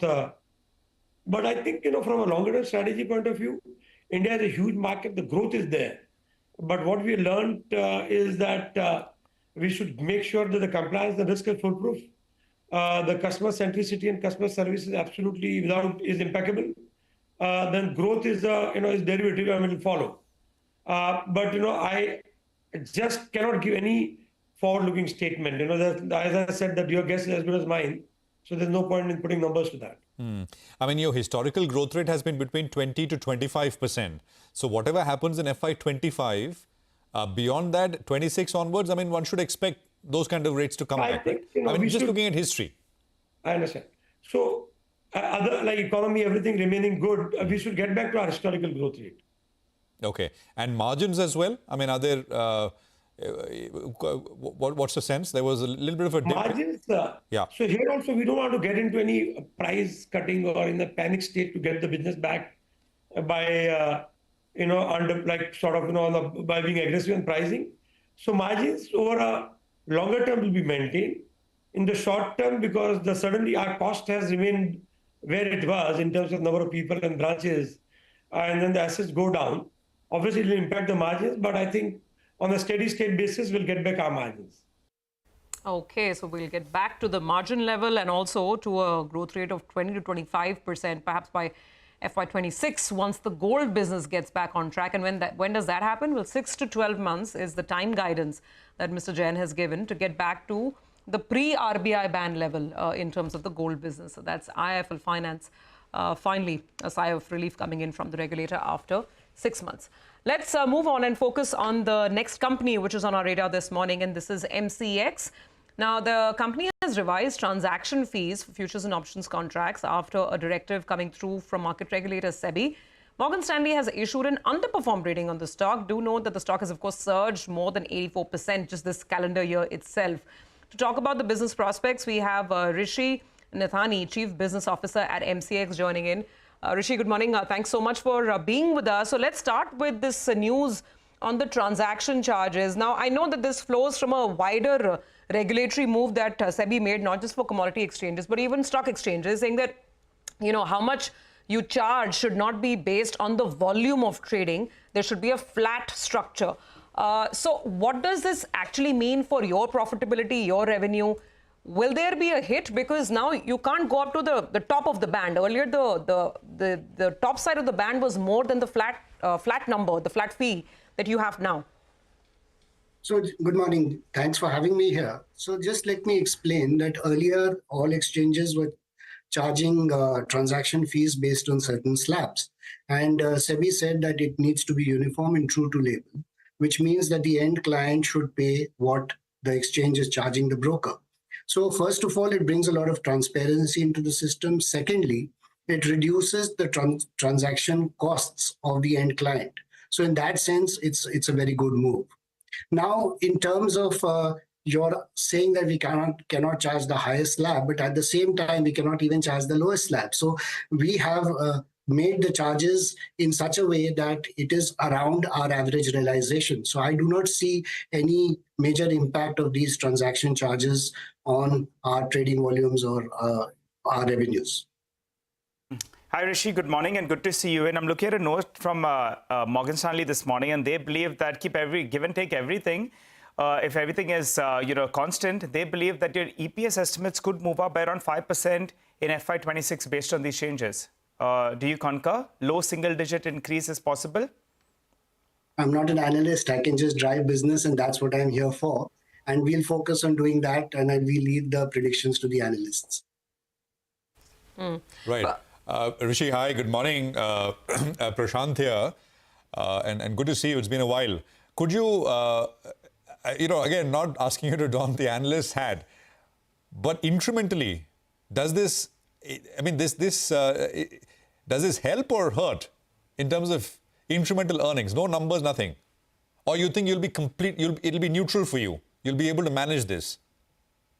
Thanks, Prashant, and good to see you again after quite a long time. So, first of all, please understand that this helps the market participants in the sense it helps the end clients. And wherever end clients are helped and more transparency is brought into the system, it is always better for the entire system, number one. Number two, in terms of our revenues or the impact, all I can say is that we have made the transaction charges around our average realization. So I do not see how it would impact us either ways. The other one was, the rule requiring you, if clearing interest on clearing funds has to be returned, right? That was the other bit. Could you talk to us about that? Could you quantify some sort of an impact? What do you see? So that's a clearing corporation issue, and you'll have to speak to the clearing corporations regarding that. I will not be able to comment from the exchange perspective. No, but at an exchange level, will this move earnings in any which way incrementally at the margin? So as I said, exchanges don't handle the funds. That is a clearing corporation activity. No, but Rishi, I think what our understanding is, and correct us if we're wrong, because this was sort of the interpretation floating around in the market, and this is still a consultation paper. I don't think we have the final rules in this just yet. That the income that the clearing corporations were earning, that needs to be given back to clearing members as well. I mean, in some proportion, there's a change happening over there. What is your understanding of the issue? Where does it stand right now?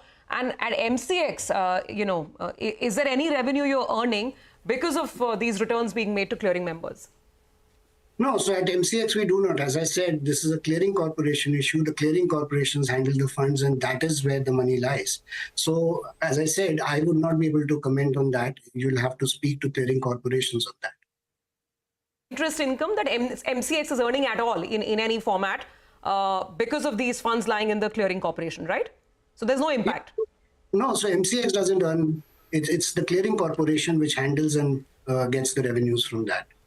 Okay, all right. Rishi, as you clarified at the start of this interview that you drive business. So, there could be a couple of changes. There's a discussion that increase in the lot size. How do you think this impacts, business, volumes, revenues? So, as I understand, this is not applicable for commodity segment as of now. It is only for the equity index segment. And going forward, if it is applicable to the commodity segment, we will cross that bridge when we get to it. Okay. Do you expect it to? Are there any discussions underway for commodities as well? Or I can't comment on it.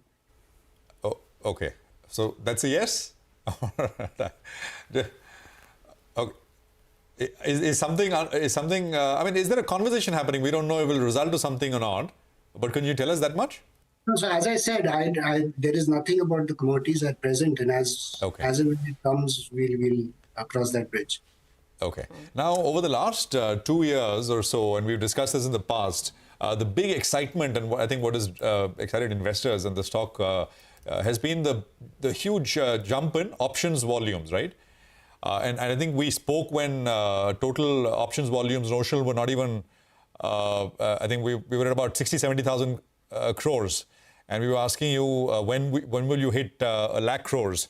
Can you give us the trajectory there, Rishi? What do you expect FY25 to end with? What kind of growth can we expect there? See, I can only tell you what we've done. What will happen is up to the market. As you know, we are a trading platform, and while we try to, focus on our business, end of the day, it's about the participants who decide how much they trade on the exchange. Having said that, all I can tell you is that in FY24-25 till date, our overall turnover is 1.95 lakh crores versus 1.09 lakh crores last year, out of which options is 1.69 lakh crores compared to 89,000 crores last year. And futures also has seen a tremendous growth at around 26,000 crores versus 19,500 crores. So the growth has been across futures and options and again across segments. And on 14 September this year, we hit a record high of 4.72 lakh crores with many commodities also hitting new highs in terms of turnover. So it's been broad-based growth, it's been all-round growth, and we hope that the market continues to support us, the market participants continue to support us in this way. So, Rishi, while of course those turnover figures are looking fabulous, the market also wants to know what this increased trading volume is going to mean in terms of revenue and profitability, right?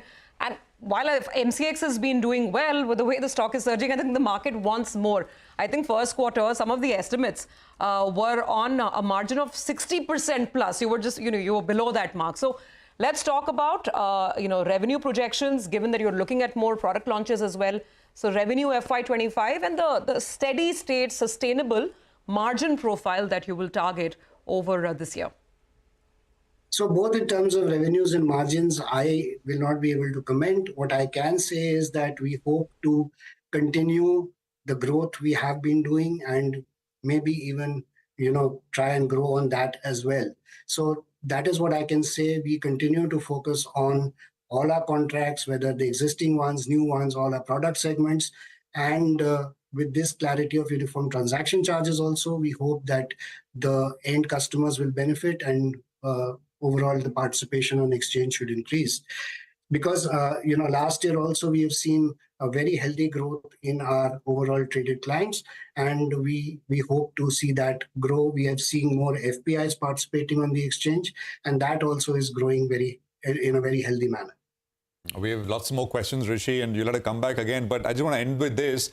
You said as of date, YTD option volumes are 1.7 lakh crores, right? That's what you said? Yeah, option volumes are 1.7 lakh crores. So another 6 months to wrap up the year, you'll be at 2.5 this year? I don't know. You extrapolate it. Because, if you look at estimates, it was 1.7 for the full year, FY25. And you're already at 1.7 now. Yeah, but this is average daily turnover. So, so hopefully we should continue the growth rate. So that is what I'm trying to say, that end of the day, we do not decide what that participation is. The market decides that. All right, Rishi, we'll leave it there. Thank you very much for your time. Appreciate it very much here on CNBC-TV18. Well, we'll take a quick commercial break here. We're going to come back and look at the market. We've got one more company joining us on the other side, Kim's, the hospital company. Stay with us.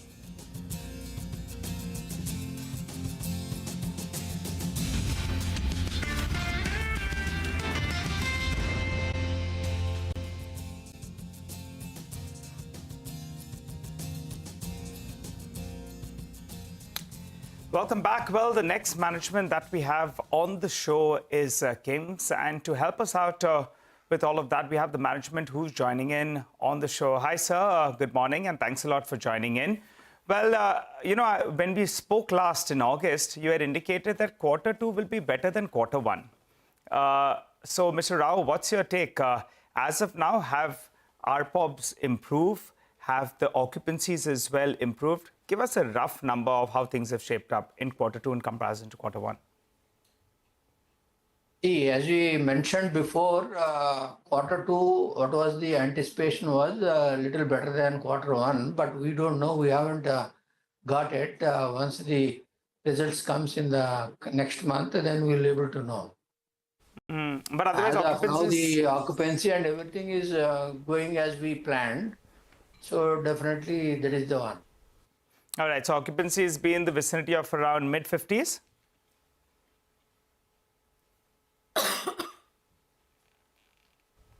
Mid 50% occupancy, Mr. Rao? Yeah, basically, you see, you know that we cannot able to give anything what's happening in the futures in the Q2, and why are you putting me in the soup? Okay, all right. Mr. Rao, then tell us about that agreement with Sri Chand Hospital. You've also done that acquisition of that hospital in Vizag. So how are things shaping up on that front? You can at least talk to us about a couple of assets. What is it doing currently, and how do you see it shaping up? Yeah, Vizag have been acquired, and we know the market in the last 10 years, and then we understand there is a great potential, and we got a good opportunity. We took over that entire thing 100%, and we are very, very confident. Now we are recruiting more and more manpower. Definitely it will show good results as we expected.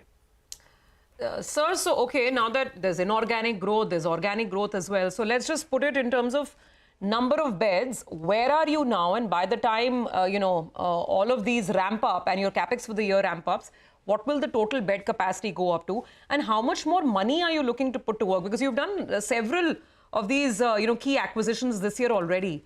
Are you looking for more? How much money are you willing to spend, both on the organic side and the inorganic side?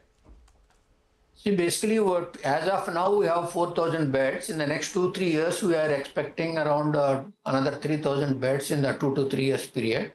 Some of them owned by 100% by us. Some we are doing in a O&M contract.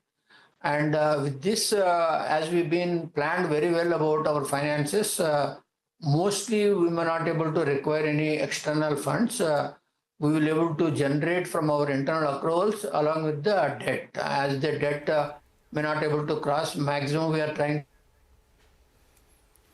to debt 1:1.5. Maybe in 1 or 2 quarters it may go up to 2. That's it. So you go from 4,000 beds to 7,000 beds over the next 2 to 3 years. And in the process, yes, maybe debt equity goes up to 2 times. What is the cash in the books as of now, and what will be the total expenditure on this in this capex 3-year program of adding 3,000 beds? I think in 2 to 3 years will be around maybe 1,200 crores. Out of that, we may generate maybe another 600 crores we borrow from the banks. Okay, all right. So, and just if you could leave us with expectations for this year, FY25, revenue growth and basically the margins as some of the recent acquisitions, they come on stream. Yeah, the growth will be as we anticipated before. Now we have done a few acquisitions, one in Vizag, and we have taken one in Kerala. And then with this, I think there may be a little more than what we expected usually. So we were looking around 10% growth. Maybe it may go up a little more than that. And at the same time, and these are all the EBITDAs will come down, maybe you neutralize, we have to wait and see. We are very, very confident it will be on a positive side, everything, because Vizag is a known place and we understood the business very well.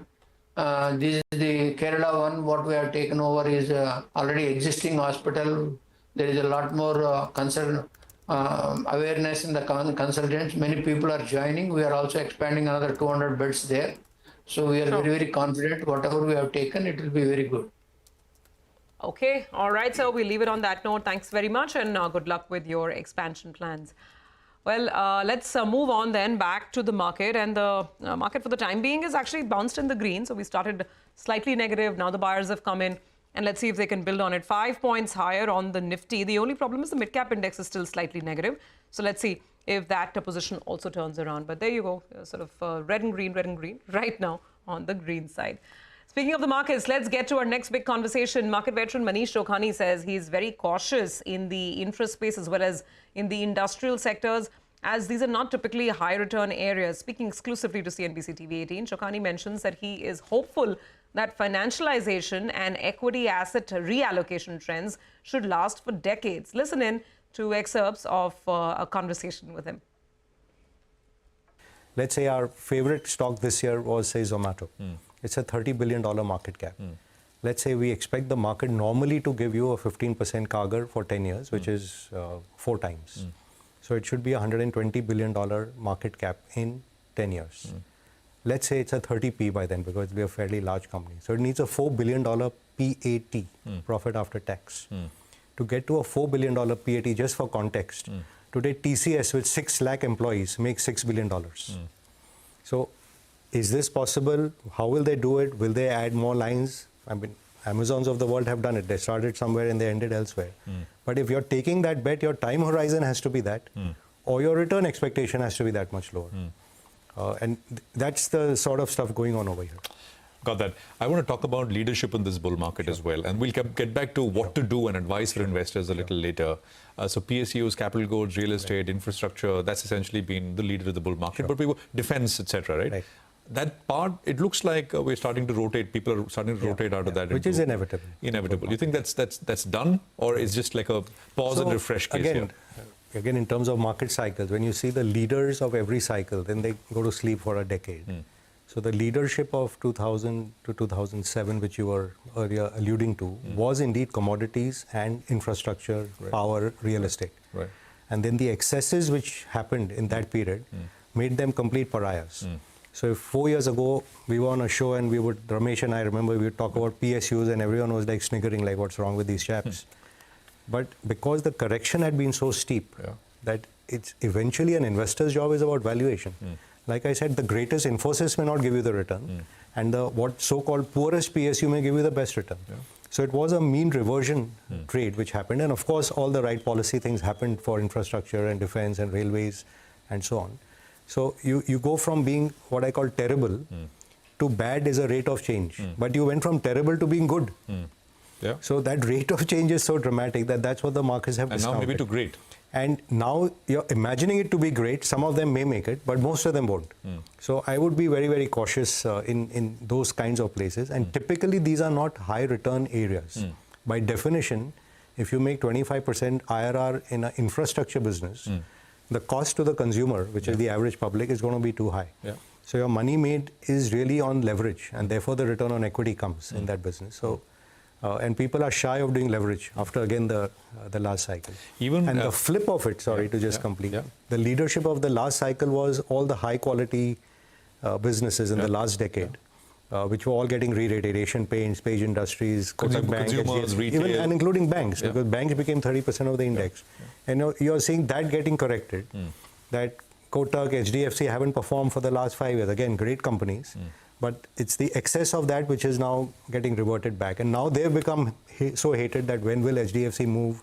And there are memes on HDFC doing the round the way it was for ITC. And then you saw the way when ITC moved, it just doubled before anyone realized it. You think... so things like that tend to happen. I can't forecast what will happen in... But you're very bullish on the financialization theme. I am very much. And financials, right? I mean... So, look, I've been presenting for years. I said there will be 4 big things which will happen in this decade in India. When you're expecting a melt-up, obviously, you get ready for it. The first, obviously, was people will come and get excited about financialization of India, and we were coming off, remember, the financial cycle. And not to say that you want to be in those same stocks which led the last cycle, and hence we had all these PSUs and stuff, and the so-called corporate banks, which have actually given staggering returns even now. The second theme was that India will have to privatize a lot. And that privatization theme, whether it's airports, ports, railway, roadways, it's basically that whole make in India, where we are taking over what the government used to do and we will do it better and faster and cheaper. That was theme 2, which has played out really well. 3 was you knew the advent of these platform plays and digitization will come. And indeed all the Zomatos and the Nykas and all played exactly into that theme, which have also done remarkably well. And the 4th was that people will come to India, why? For consumers. And the consumer discretionary will be the place to be, not the FMCGs of the past. Right. And those also have done incredibly well. So whether it's to buy home improvement products, consumer durables, travel and tourism, and so on. So 3 of the 4 have done remarkably well, and I suspect are discounting a lot of the future. Yeah. And you have to be, like Mark Faber used to famously say, in the beginning of the bull market, the entrepreneur has the vision and the investor has the money. By the end of the bull market, the investor has the vision and the entrepreneur has the money, which is happening in some places already, as I mentioned. Yeah. So of those 4 big themes, I think financialization has still not fully played out. Right. We've participated very happily in the capital market themes, which are fund managers and so on, and the ancillaries, the exchanges and so on. But the banks, which are looked on with a very sort of, as if the NPA cycle has already started coming and it will be a repeat of the previous cycle where it blew up or margins will collapse, deposits will never come back. I think the narratives are a bit misplaced over there.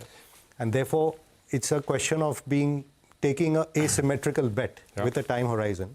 And of course, a return expectation which is not as spectacular as we've already had in the last 4 years. So banks and financials are... I think that's the comfort center point. Kind of zone? I mean, comfort and, look, eventually, where is wealth going to be parked?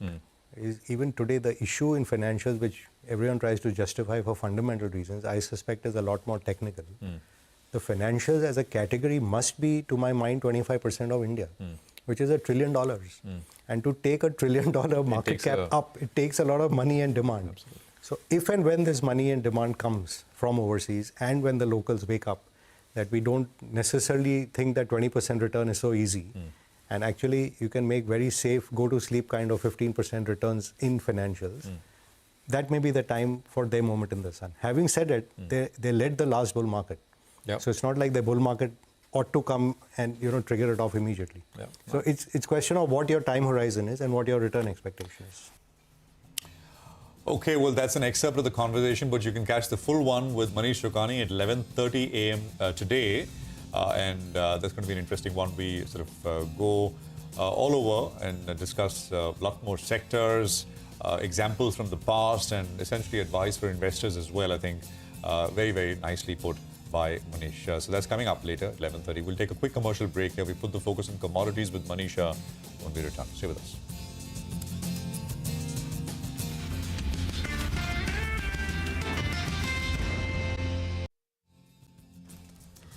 Welcome back. Well, the equity market is, consolidating. The bias is a little positive, but let's find out what's hot in the world of commodities. We have Manisha joining in. Manisha, what's catching your eye today? Everything is hot. Always in commodities. But gold should be on your screens because, we've seen not just another all-time high in the US dollar terms, but for the Indian markets as well.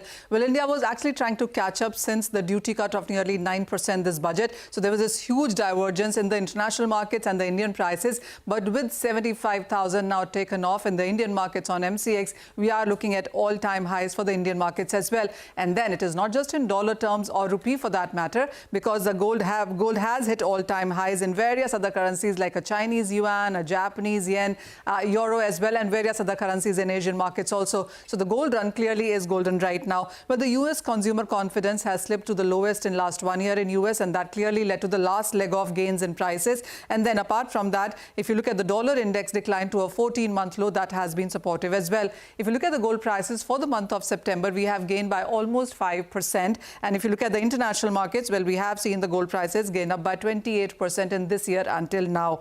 There are prospects of less restrictive monetary policy going forward that has been supportive. Also, the elevated geopolitical tensions in Middle East, where more countries perhaps seem to be joining in, is what is leading to safe haven buying in case of gold. And then there is consolidation in gold mining, more mergers and acquisitions happening. That tells you that there is lesser mines and then no more mines coming in for this area, and that has been supportive. Also, when you look at the gold longs that have been constantly on an increase, highest since March 2020, by the way. So the net longs continue to be very bullish in case of gold as well. And then it's not just gold. If you look at the silver prices, we gained up by 5% in the overnight markets. This one is trading at around 4-month highs as well and above $32 an ounce. And that has been the case with overall precious metals. Platinum prices gained up by 3% overnight. Palladium has been up 2% as well. And there is loads of data coming in this week, and that would tell you on where the dollar index would go and how you should be dating at gold as well. So the new home sales data from US comes in on Wednesday. Then you have the weekly jobless claims that comes in on Thursday. And the most important PCE data from US comes in on Friday. That would tell you on how the Fed would react in the coming months as well. So until then, more gains continuing in case of gold there. Okay, all right, Manisha, thank you very much for that. Well, with that, we have to take a quick break. We'll come back on the other side. And in our special segment, It's the Economy, today Lata gets chatting with Jahangir Aziz and Luis Organis of JP Morgan on the Fed rate cut, the China picture and more.